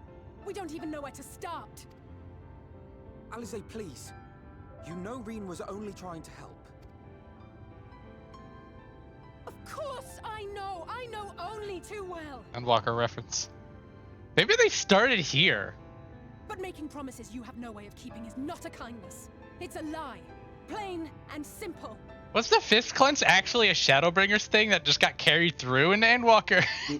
I actually just kind of feel like Square Enix was on a really big fist clenching like, trick at the time. Because Kingdom Hearts 3 did it a bunch as well. I'm totally ruining the gravitas of this scene, but I'm sorry. Whenever I see a fist clenched like that, you can't unsee it. You see it every time. There's so many of them.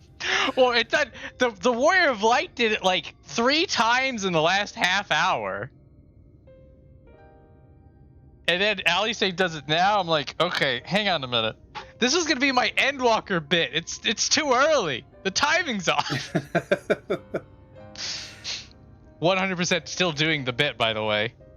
Yeah, like the thing is that like this was like I guess it was the start of it, so we didn't really get too bothered by it. But then I played Kingdom Hearts 3 and I noticed it fucking everywhere, and then we played Endwalker and I'm noticing it everywhere, and I'm like, man, they really like this. It's all over. I'm looking forward to Endwalker because it's Endwalker for starters, and certain scenes in subways. But I'm also the once I resolve myself to wanting to start a counter of all fist clenches at Endwalker, like the closer you get to it, the more I want this bit to happen. I have to figure out if there's a way like I could push a button on my keyboard to just have the number ratchet up rather than me having to go into OBS every time and push a button. There's a way. There's a way.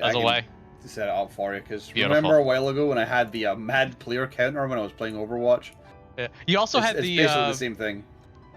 What super badass WAD were you doing where you had a death counter in the corner?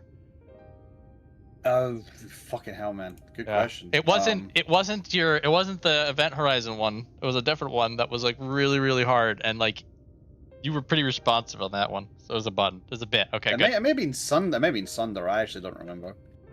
Probably not. But yeah, no, there's been a few. Really good Doom maps. Played a few. You've made a few. But I can't. It's not funny unless I'm shilling it while you're streaming. So never mind. All right. When that person came in, even though he was doing a bit and he asked you what your favorite WAD was, I was like, don't do it. There's already a bit going on. Anyway, now that I've completely sidetracked, back to the story. Searched high and low for an answer, and every one of us came back empty-handed. Sorry, Alisaie, I just stepped all over this. I am not about to stand in her way now. Not after failing her in her hour of need. No, the least we can do is...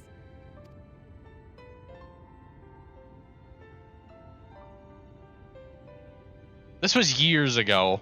There might be you might have saved a video to it on YouTube, but... We will go with you as well. There is naught to be gained by standing still. Indeed, we have exhausted every other avenue.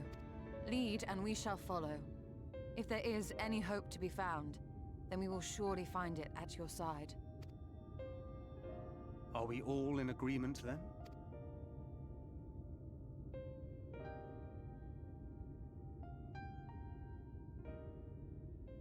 Is there aught we can do to help?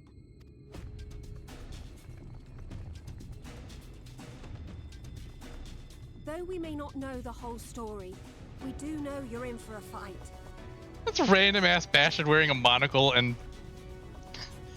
and someone else's boots. Don't underestimate this guy. He's got the fucking top tier gear. He is ready to help. Like he's not wearing those boots because it's fashion. They're wearing it because it's eye level 450. Oh, you're right. It's the clown outfit. Oh shit. I'm sorry, dude. You should be pentamelding some stuff, and I'm not even gonna know what hit me. I take this back. This is not fashion sense. This is weaponized fashion. Continue. Please continue.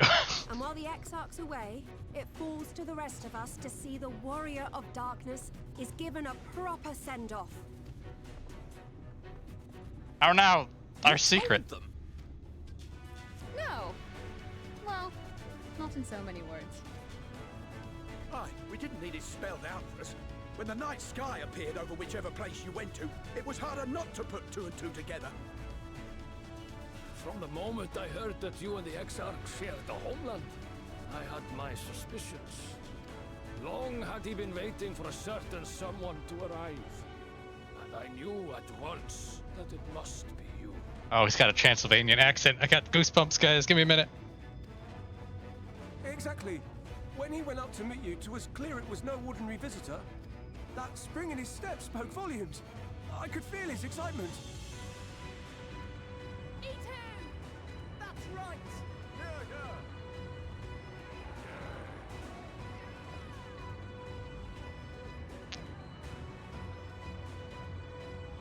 We do not fully understand where you or the Exarch hail from, or why you've all done so much to protect us.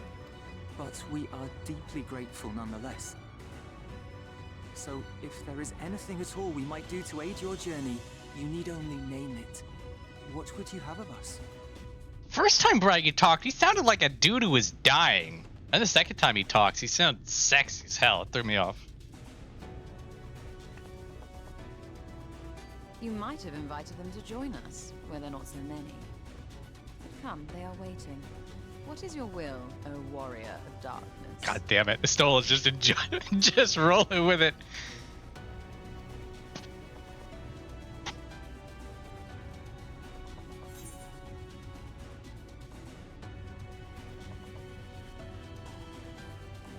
Hope for the best, prepare for the worst.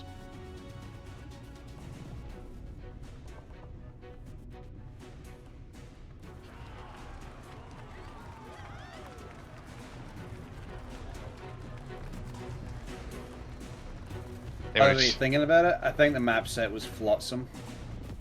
Because I believe I made a YouTube video on it as well. There might have been a video. I think there was. I think I got to 600. I got to 664 deaths in that set. Oh, that shit was hard as fuck. But yeah, that was one of them. I will not look kindly upon any further attempts to leave us behind. Egg say. The Warden's Ether overwhelms you again, you will become a Sin Eater, so please save your strength when that really matters. Volunteers who journey to Calucia have all been safely returned to their homes. They've also assured us that they will do their best to hold the Eviers at bay in our absence. In case you wondered where all the Talos builders went. God knows you spent enough time charging into danger on our behalf. It's only fair that we return the favor. I once said that I wanted to fight for Estinian, that I wanted to save him, not let him be sacrificed for a cause. And now I say the same to you. Alfino with a rare W on the side conversation. Thou didst plan to commandeer an army... Oh, no, sorry. Thou didst plan to commandeer an Amaro for thy journey to the open sea. I fear the following dive down an Emet-Selch's underwater abode would drain even thy legendary stamina. Lost the ability to talk, God damn it. Thus, during thy convalescence, we consider the most efficacious method of reaching the depths of the Tempest, and I believe we've arrived at an elegant solution. Yet ere we discuss this step, I suggest thou dost conclude such pressing business as remains to thee in Crystarium. Once the sea closeth above our heads, we are unlikely to surface again until our grand deed is done. What we got here? Oysters on the half shell. Turtle power. Thine affairs are in order, then I shall unfold to thee my proposal. Our destination is the ocean floor, yet our goal is not simply to arrive there. Nay, we must needs, thank God Urianger bringing the must needs back, have the means to breathe and fight freely. Thus would I petition the aid of one of the Fae, a being with whom I have yet to meet face to face. Rather than waste words to explanation, I bid thee to follow me unto the hamlet of Sullen, which lieth to the south and west. All will become abundantly clear, I promise thee.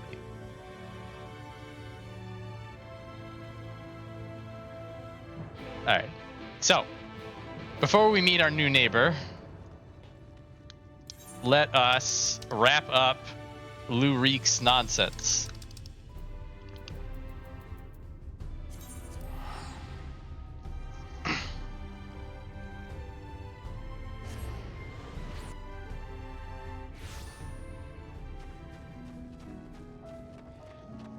So, here on the B side, he is hunting the archer. Archer's going around and hunting legendary beasts, but when she kills them, they turn into Sin Eaters, which are then legendary Sin Eater monsters, which is bad JoJo. So, we want to hide him, but he's kind of a loser. Let us brook no further delay, commence our search. Separately, as before in Amarang, if you catch the Eater first, I grant you leave to kill it without me. I trust you will not be disappointed. If the reverse were to occur, surely not, surely not. I myself will be most put out if I happen to lose to you a second time, and so on that note, may the best hunter win. Search for the bear-like sin eater. Look at this. Ah!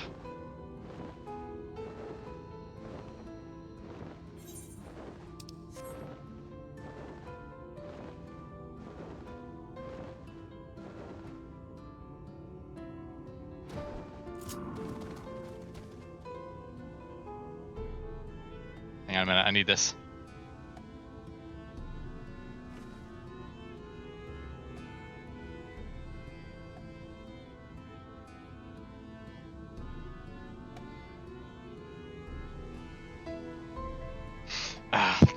The corrupted Calusia day music is just so damn good.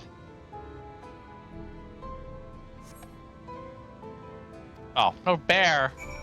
I've been bamboozled.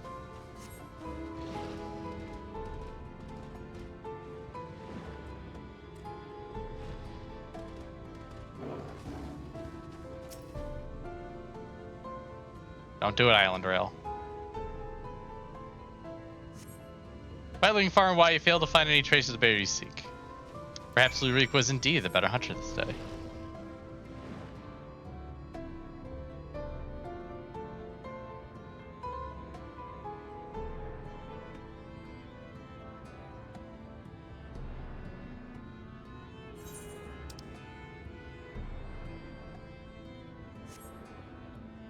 Oh, actually, I'll do it. I'll do it in a bit.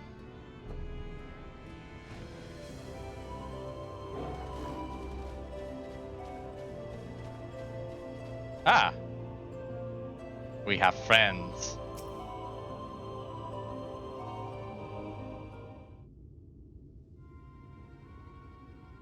Hate to say it, Viola, but it seems to relate to the party. Ardbert and his mates slew the bear before we could. So it's true then, you've cast your lot in with the boy. You poor daft sod. I don't understand. The eater was a newborn. How could you possibly have learned of it and gotten there before we did? Well, see, that's the problem with relying on hired help. They're loyal to your coin, not you, and you're not the only one willing to open his purse. More importantly, Reek, what's this I hear about you hunting Andrea? With help, I mean, rather than all by your lonesome. I have a distinct memory of you storming off in a huff saying you didn't need me or anyone else to finish the job. Tell me I'm wrong. Do as you like. Help or no, you've no chance of beating me to the prize, because unlike you, I'm not all talk, and neither are my mates.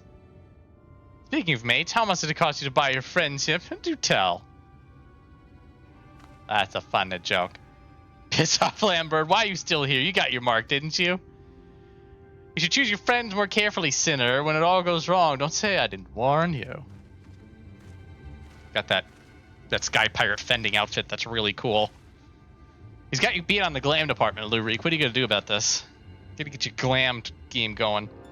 You have questions, I'm sure. As you may have surmised, Ardbert was once a comrade of mine. I took him into my service that we might hone our skills battling sin eaters in preparations for facing Andrea. However, I soon came to see he was not all that capable of a hunter, and so I dissolved our working relationship. Unfortunately, he did not take it in stride, and instead resolved to recruit new companions that he might beat me at my own game. It would seem that his fortunes have improved greatly of late, so much so that I fear we can no longer afford to dedicate time to tracking lesser eaters and must devote our undivided attention to the pursuit of Andrea. As such, we should be getting back to the Crystarium, but before we depart, I have one other matter to attend to in Yulmore. If it might trouble you to accompany me, but of course you will. Let us be off. Bro, spoilers every 5 minutes in the chat with you. I know we've all done it before, but settle down. He says, and immediately looking to find a spoiler in the environment.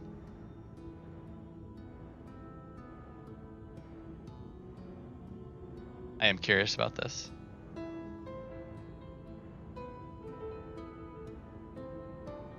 If you've not done Puppet's Bunker, could you see Puppet's Bunker? I'm going to assume not, but I have to know.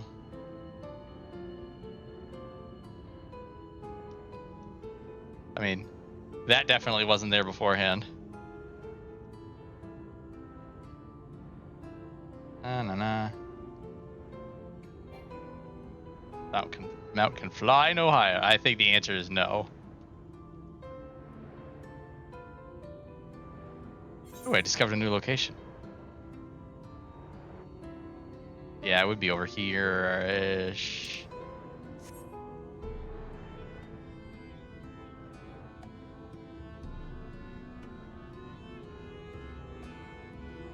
Nope. Nope, nope. Can't see it. It's invisible. Oh, as expected. Curiosity satisfied. All right, let's push this loser along.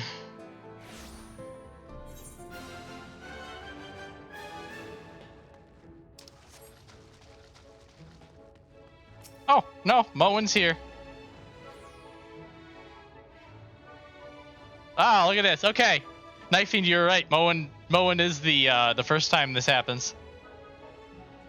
If I could have possibly seen my future business partner in a dream, what a preposterous thing that would be. Cheeky, cheeky.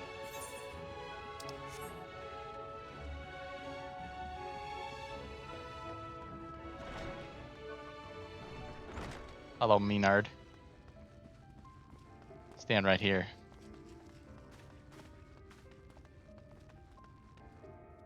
Ah, this pass. Ah, yes, yes. Lue-Reeq has to ask for money. I remember this now. I forgot about this. Let me introduce you to my father and mother. Father is my traveling companion and dear friend, Viola. She and I have resolved to hunt a particularly deadly sin eater. Indeed, I cannot overstate how terribly dangerous this eater is, that to pursue it is to court death itself. However, when we last tramp for the fiend, all of Norvrant shall sing our praises. Wouldn't that be wonderful?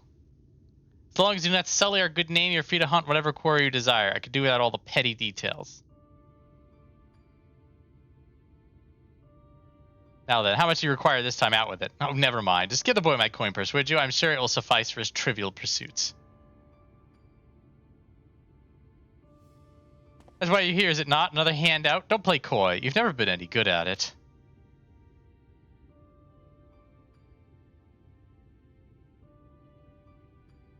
No, I honestly don't know why I came here. Keep your coin, Father. We're leaving, Viola, right now.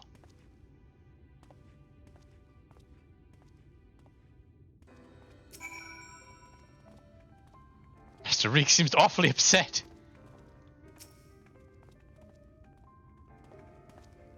Leave me to my entertainment. Got that bee's knees going on, man. Oh, he's just back at the Crystarium. Why you ran back to the Crystarium? Damn.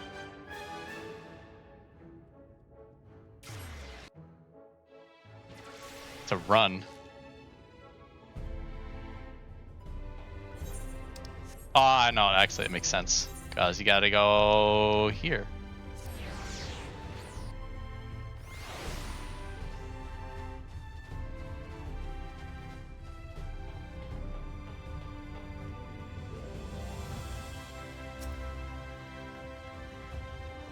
Sorry, grandson.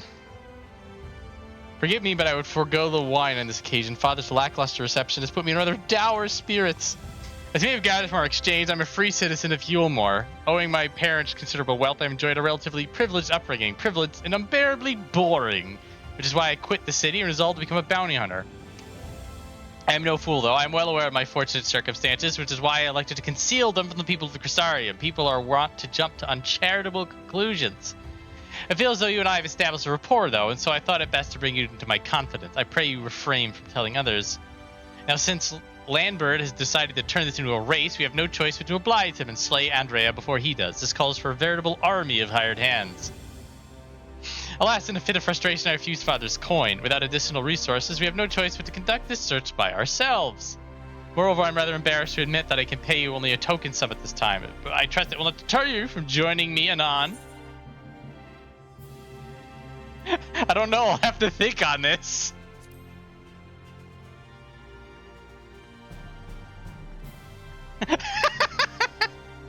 Please do not torment me so. If nothing else, think of the fame and fabulous reward we'll receive when we finally slay Andrea.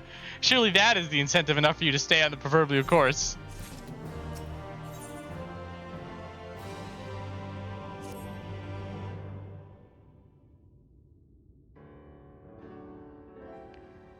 God you're here. Ever since we parted ways, I've been exhausting myself running all over the Crystarium, questioning anyone and everyone, hoping someone might have seen Andrea, but alas. Yeah, I've gone outside even for a bit.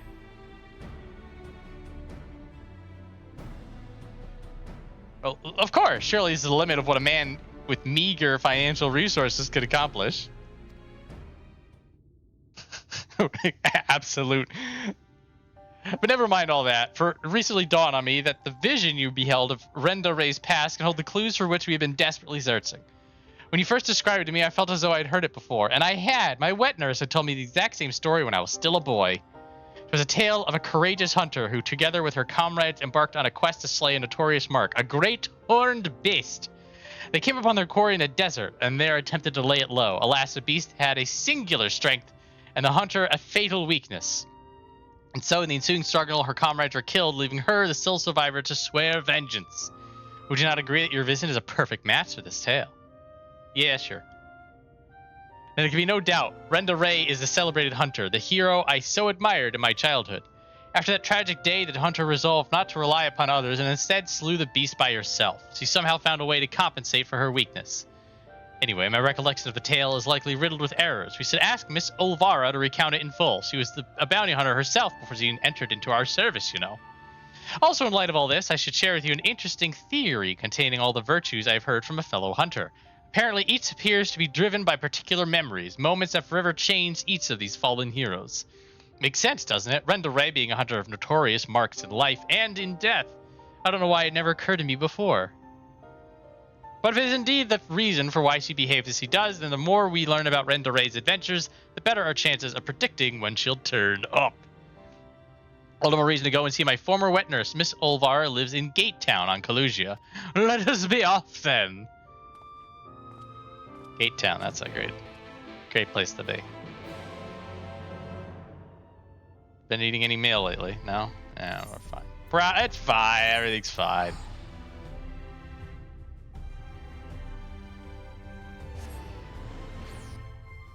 Not even a little worried.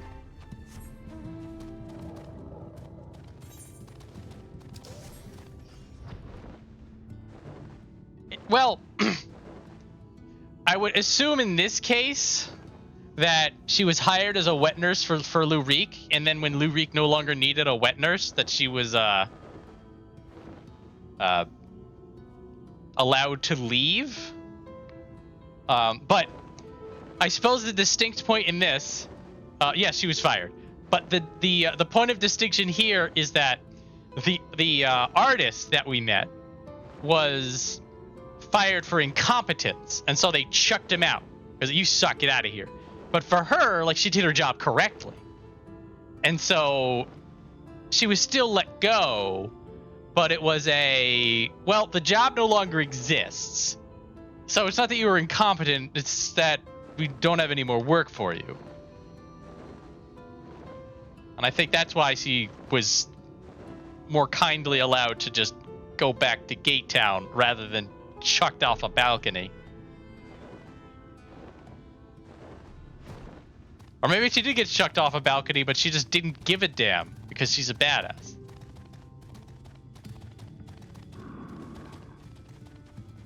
Or Yulmore changed the intervening. Also true.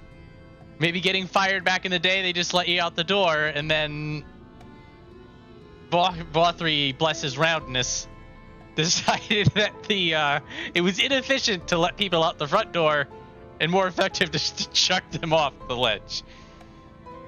Pick which version of reality is best for you at this point.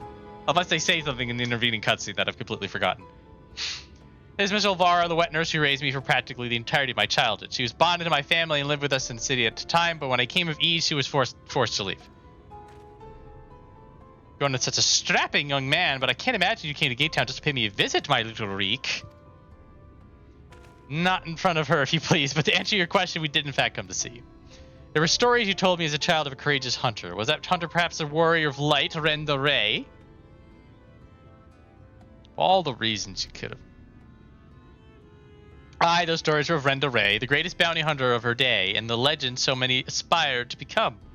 Less so after the flood. It was still fresh in everyone's minds when I was younger, and for all the good they had done in life, none could deny the chaos they sowed in death as sin-eaters. But despite all that, me and my mates still light up to her. We knew all her feats and swore to preserve them, in secret if need be, that she might inspire future generations as she had ours. So years and years later, when you wanted to hear tales of adventure and heroism, I couldn't help but share with you the ones nearest and dearest to my heart. I only wish I hadn't had to change all the names. And it's true, the hero who I looked to as a child, whose tales of daring do, I love it when they say daring do, drove me up to take the bow as you had, to pester you for training that I might become a bounty hunter. It was her. Miss Elvira, Viola and I are hunting Andrea, and we believe that one of the stories you shared with me may help us guide our search, namely the one about the great horned beast that killed her friends. Will you tell it to me again? Wicked white, is that? Oh, my little Reeq, very well. Even as a young hunter, Renda-Rae's incredible hearing was unparalleled. She could track her quarry through a forest by the most minute sounds of her passing. Minute? Minute. From miles away, even, by some accounts. Even the most subtle and stealthy beasts never eluded her for long. A misplaced foot, a snapped branch, eventually Renda-Rae would know, and her aim was always good and true. As she grew older and honed her skills further, she set her eyes on bigger prizes. She became a hunter of notorious marks, and together with her comrades earned fame and fortune.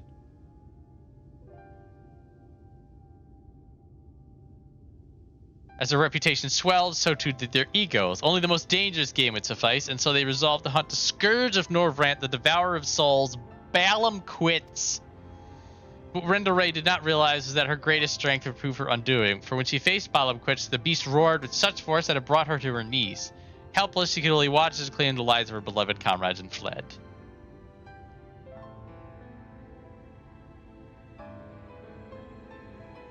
After burying the hunters and vowing that she would one day avenge them, she took to the road once more. She met Ardbert and his fellow warriors of light, and for a time she accompanied the fledgling heroes on their adventures.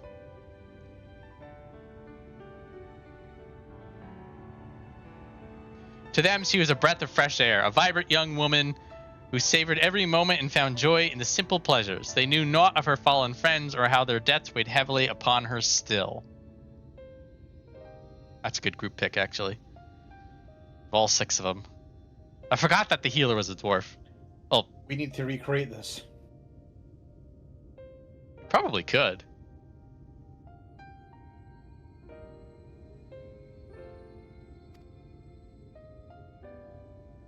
Party wandered the realm, performing many great deeds and growing ever stronger, as did Renda-Rae. While in Calusia, she even devised a means to defend against the powerful roar that had been her downfall that fateful day. She put earplug gears on. Earplugs level 3. And then, while engaged in an adventure in Raktika, a rumor reached Renda-Rae's ears. Balamquitz, Scourge of Norvrandt, Devourer of Souls, had been spotted wandering the Shitya swamps. 'Twas a golden opportunity, but to seize it would be to face the beast alone. She could not wait for Ardbert and the others, nor could she ask that they forsake her sworn duty. But perhaps it was just as well, for the memory of her defeat still haunted her. The courageous hunter had allowed a single fear to take root in her heart, the fear of losing her new companions as she had her old.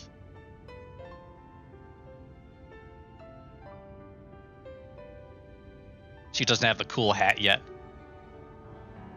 So it was that Renda-Rae ventured forth in secret, resolved to slay her hated foe Balamquitz alone. And with all her strength and guile, the legendary hunter did just that.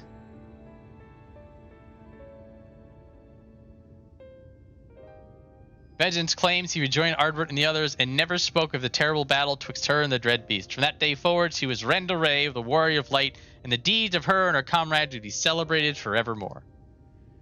Strange to think that the woman I admired when I was young could become the sin-eater I swore to slay. What she become doesn't change who she was. Even if the tales were a little embellished over the years, they were rooted in truth. She was and will always be a hero to me, and to you, I hope. Thank you. Remember that theory I told you before about the virtues being driven by powerful memories? If Andrea is reenacting the journey leading up to her confrontation with Balamquitz, the one that took her from Amarang to Calusia, then her next destination must be Lahi.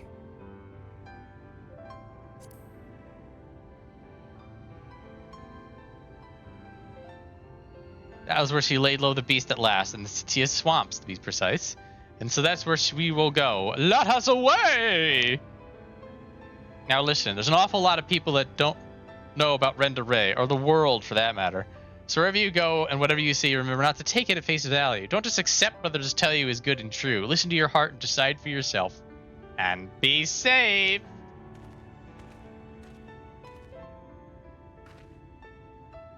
Viola, was it? Such a pleasure to meet a friend of Reeq's.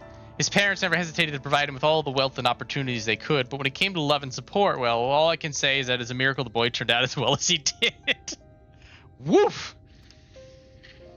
One can never have too many friends or too much support. That goes for you as well, I should think.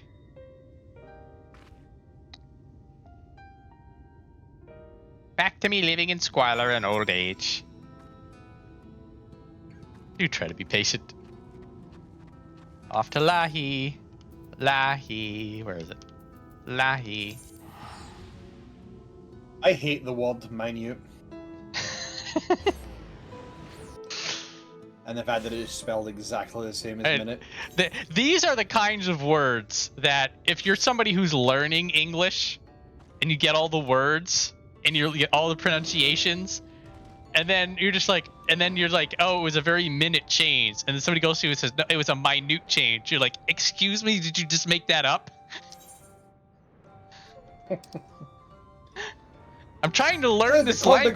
The context is important, you know? We have 26 fucking letters. We can arrange them in any fucking way we want. Why do we pick the same formation for two different words that sound totally different? You don't understand. When we're stealing as much as we do here in the English language, sometimes we just steal too many things, and then we get confused.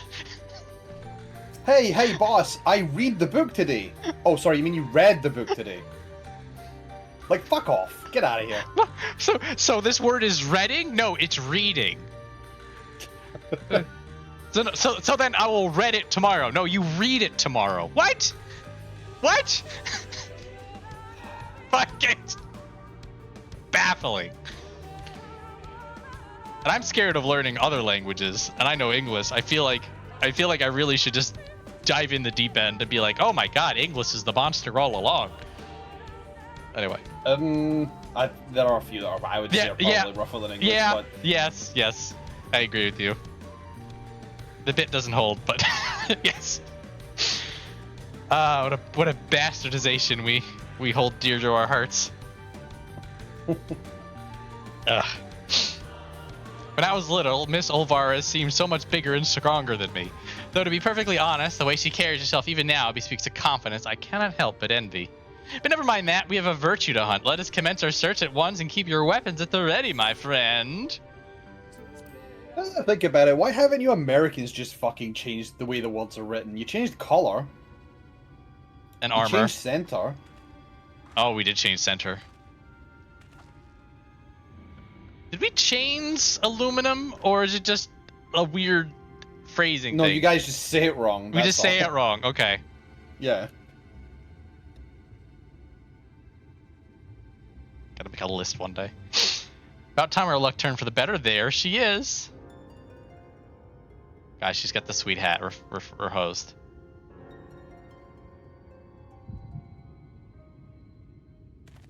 Now, you've got to be kidding me.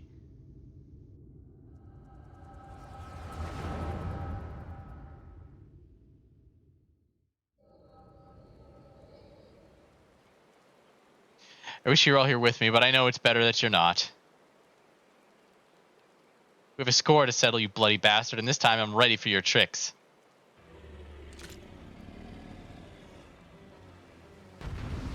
Oh shit, that's right, we play as her. I forgot. I also forgot. I completely forgot about this fight.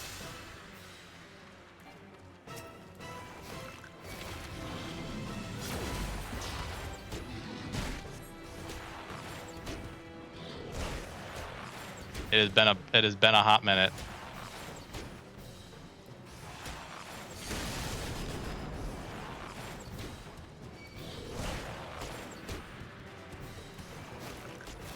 Do I do. It's a GCD. Oof.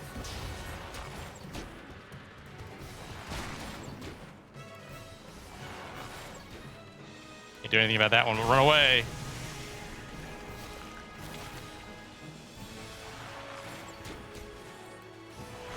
Yeah, that is actually something that's fun. That sometimes you're able to exhume some word from a distant land.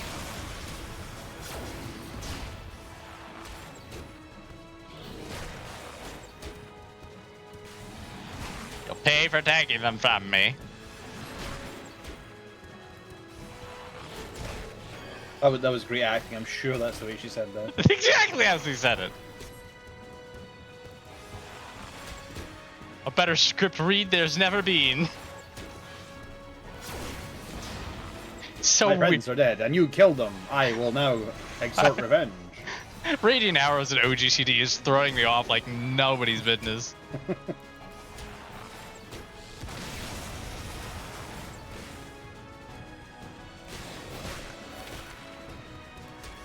Without that roar, you're nothing!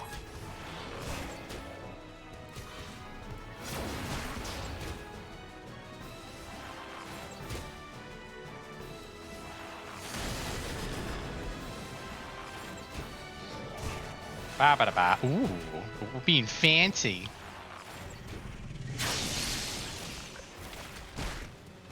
Have to do it alone. I can't use the power of friendship. It's just too important. I'll just do it myself. There is no miracle. Hang on, wait a minute.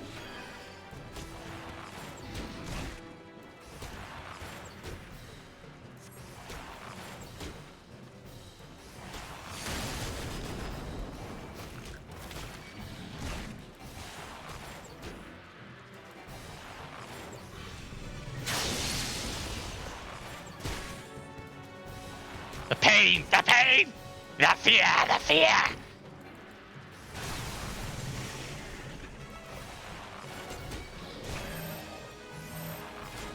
Oh no. It's a stack marker and I don't have friends. Seeming loss of intelligence of coinciding with someone's descent to madness. I looked it up and it meant goosebumps. Oh, Vindy's cover! Oh, look at them all there. 95% of the player base was like, what is this weird tether? I've never seen it before. Oh man, look at their gear! Oh man, I'm digging this in. Hi, Silva.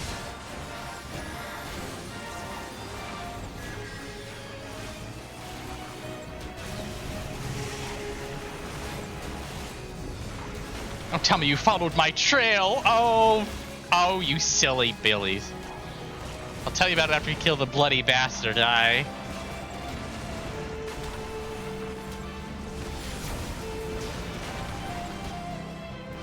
What are you casting? Oh man. Oh man, he's hard casting Fire 1.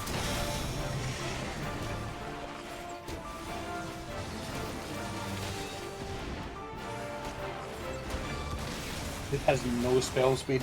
He didn't get the Dawn Chill upgrade. He's praying for a fire starter proc. Ardbert, I believe. I believe Ardbert.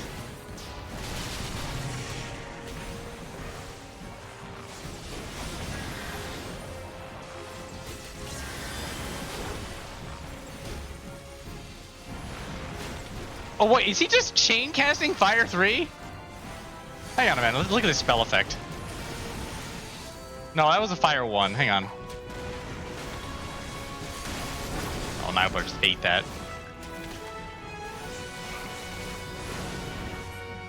I'm invested in this now. Ardbert, keep going. That's Fire 1.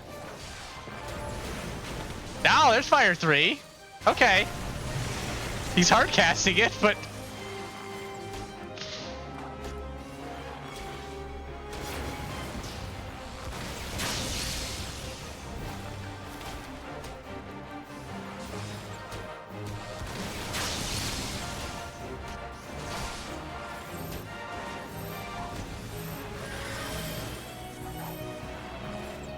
man. Look at our group doing mechanics. We're just a bunch of badasses.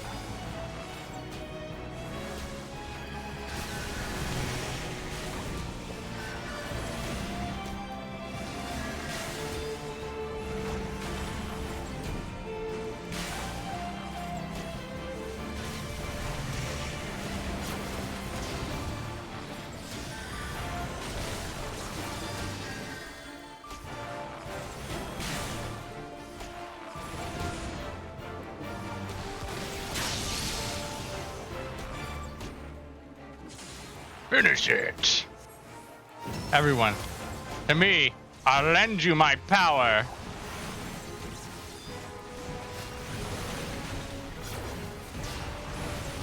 Oh, now we hitting them. Fire 4, come on, Ardbert. Reach deep inside the void. Put those hands up. It's fine. Oh, dude, it's so relatable. You're in the middle of your cast animation and the thing dies. You just powerlessly just go back to standing. Ardbert has a really fun story, by the way. Just independent of my nonsense.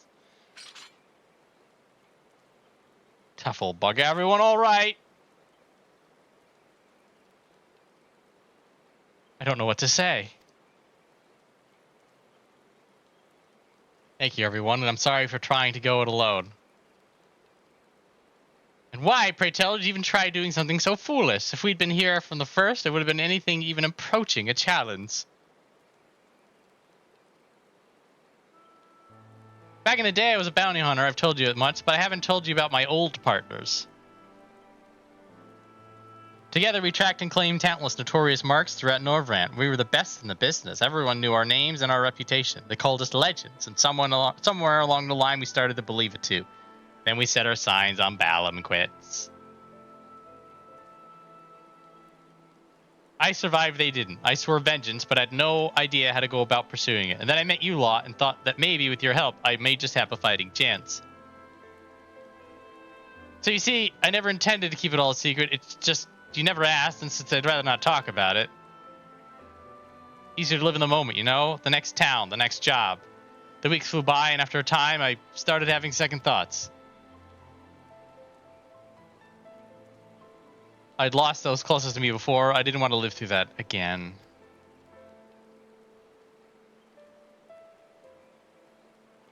Are we or are we not comrades? Through thick and thin.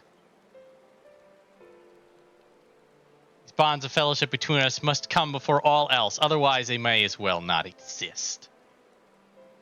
You say the thought of losing us pains you. What of our feelings? What of our loss? What if we had not arrived when we did? You saved our lives more than I can count. How dare you refuse to let us do the same? And without those keen ears of yours, I'll never know what bollocks Brandon and Ardbert are whispering about me behind my back. Ignorance is not bliss, let me tell you. Whap, whap.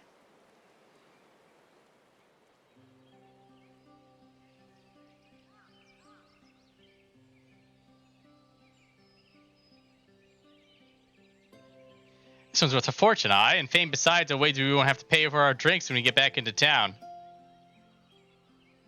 God, it's not another night to remember. Don't you worry your pretty head over our fearless leader's questionable constitution. Take pride in the victory, for the small folk will sleep easy once they hear Balam quits his demise, until Ardbert's drunken snoring wakes them from their slumber.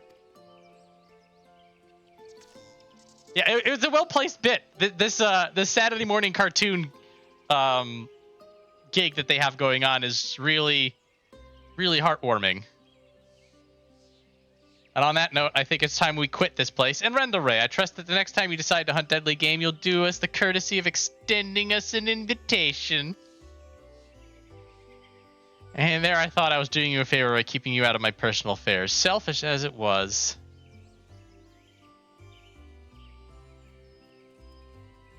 Oh, fine. But if you do go and die on me, I'll pay a necromancer to raise you from the dead so I can kill you out of spite.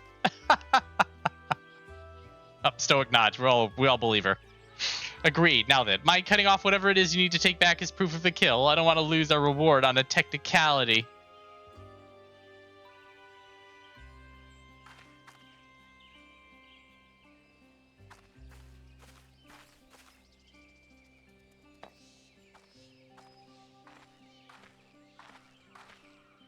Hi, Silva. Such a fine crystal. Why not hold on to it as a memento of this occasion?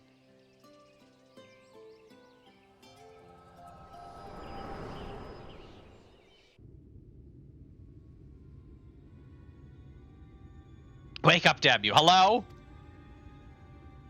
What's wrong with you, huh? It's the second time your so-called gift has cost us a chance at slaying Andrea. You know what? I've had enough. Enough, I say. Yes, I don't need your help. I am perfectly capable of hunting the Sin Eater on my own. There it is. Past time I told you to piss off.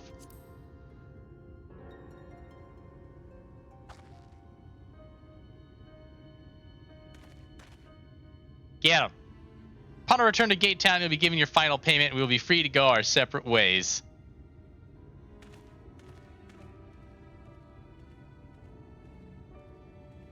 And we were free of him forever. I am actually curious about this now. In a twist, you discovered that Renda-Rae did not in fact slay Balam Quitch by herself, but with the aid of Ardbert and the other warriors of light, who had come to her aid despite her efforts to keep them in the dark. However, when you emerged from your vision to share this revelation with Lue-Reeq, you were chastised by the young hunters, who was angry that your visions have yet again cost you a chance to slay the virtue. To your surprise, Lue-Reeq proclaims that he no longer needs of your services, and that upon your return to Gate Town, you'll be given your final payment.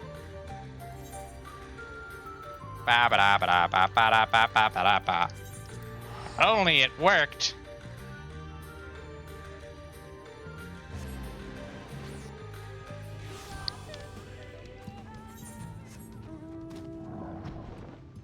I actually don't mind Lue-Reeq. I mean, he's sort of just stuck being who he is. He's also unfortunately has to contend with Giot, for God's sakes. No one has a chance of competing with Giot. Ah.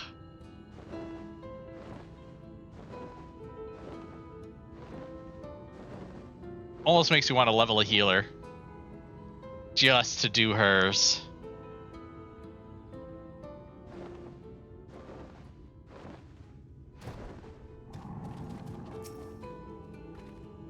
Honestly, I don't know why I've even placed my faith in you. You're such a disappointment. Consider this formal dissolution of our partnership. Let none ever again speak the names Reeq and Viola in the same breath. Yes, never again. And with that, I bid you good day. Good day, sir. And he was little, Reek's parents punished him for a time by withholding his allowance. Without money to lavish on his friends, he found that many were only drawn to him by his wealth. I dare say he feared you would abandon him as they did and decided to push you away first. I'm not trying to make excuses for what he said. I only hope you can find it in your heart to forgive him. Take some time to think it over and then come and see me. Oh, and take this for your troubles.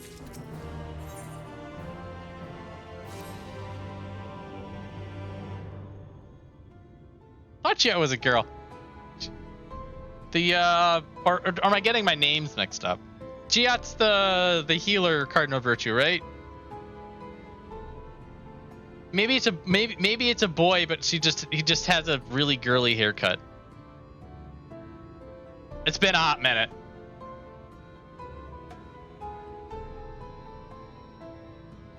Oh man, Vigard Summers is blowing fire. I'm sure a talented woman like yourself is needed all over the realm, so I thank you for sparing a moment to hear me out. Since you two parted ways, Reeq has come to visit me several times, so he's blessedly in good health. I worry for his spirits. I think he may have been the only friend he has had for some time. I considered journeying to Crystarium myself to look in on him, but I find travel rather difficult these days. If you could go in my stead, it would put my heart at ease. Fine. Fine. Only because you're a badass. All I ask is you to go to Crystarium and see Reeq. I won't ask you to take pity on or forgive him. I only want to make sure that he is well.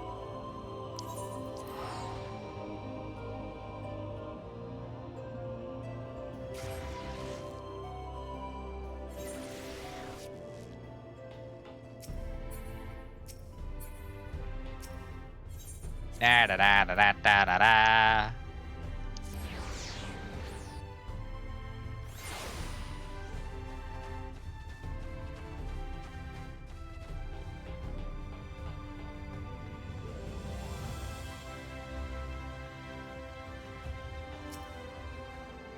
Oh, Sayela.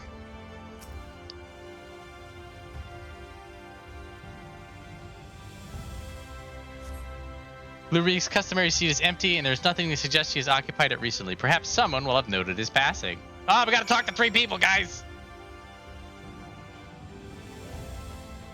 Never before has this happened. Looking for Master Reeq, are we? I dare say you're the only one. Word is Mummy and Daddy cut him off, so there's no point in pretending to like the little shite anymore. Last I saw him, he was moping about like someone had shot his Amaru. I'm sure he'll turn up eventually. A well-traveled mate. Oh, it's that bastard.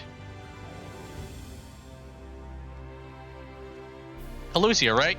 You're Lue-Reeq's partner. I was with Ardbert, remember? Well, I ought to stress, because after we left, you were headed straight to Raktika. We heard a rumor Andrea was there, and Ardbert wanted to strike while the iron was hot.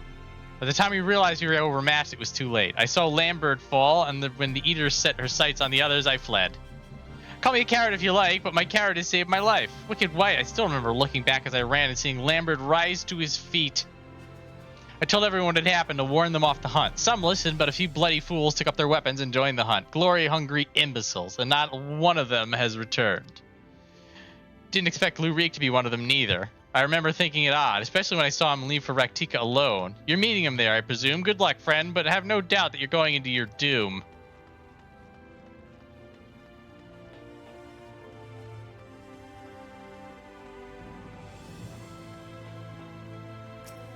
It's Darlfort. Lue-Reeq, the Mistel Lordling, being at his usual table, and I've no idea where else to look. Aren't you helpful? Aren't you helpful? Oh, he's over in Lahi. Back to Lahi. Can't read for some way. Somehow he lost the ability to read, and then regained it 5 seconds later. Many such occasions as this. Alright.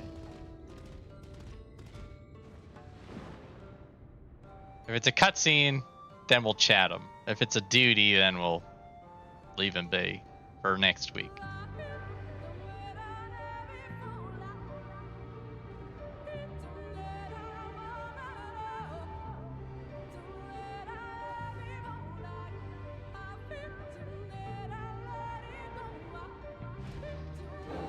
Oh, he's sad.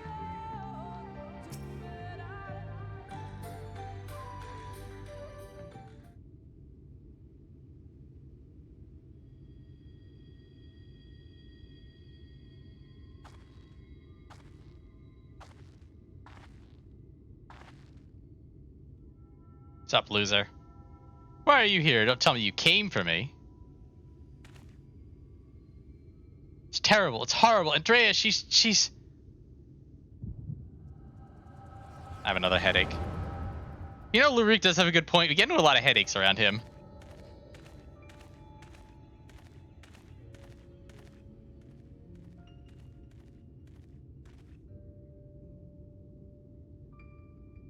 Ooh, good night is a very adorable little cat. Good night, Nightwing. Renda-Rae, if aught of you remains, and hearken to my words.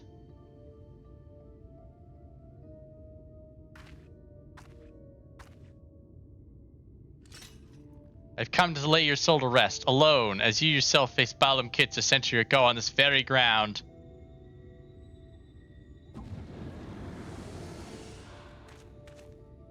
Oops. Ardbert, oh god, no!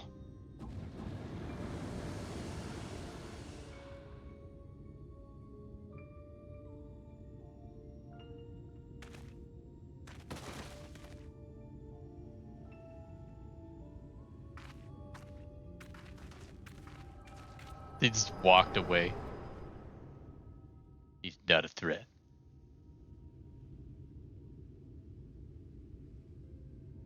So tell me, you beheld a vision of my past just now, didn't you? Ardbert's a dead man. I thought as much. Wasn't but a moment ago I could confronted them. Awfully useful, that trick of yours, though I can't understand why you kept using it every time you ran into Andrea. I can't control when it happens. So it wasn't something you did deliberately? Good to know. Anyway, unintentional or not, at least I won't have to convince you of what I saw. She turned Lambert and the other hunters into seed-eaters like herself. A Hume axeman, a Gull-Gent swordsman, a dwarven healer, an elven mage. Look awfully familiar, didn't it? She's rebuilding her fellowship. She's remaking the Warriors of Light. But for the life of me, I can't understand why. I mean, I understand why she came here in the first place. She's reliving the hunt for Balam Quits. Renda-Rae through the beast by herself. The stories were clear about that. I saw something differently. What? They were there too? The stories were wrong. Stories were embellished to make them better to hear. Impossible. I never think to do this alone. I hope you can find it in your heart to forgive me for all the things I said. I've regretted my behavior ever since the day we parted ways. It was stupid and nonsensical and utterly pointless. I'm not sure I could even tell you why I did what I did. Pouting.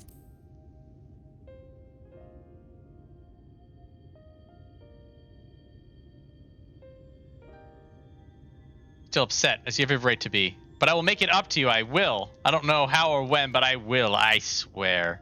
Sure, whatever, kid.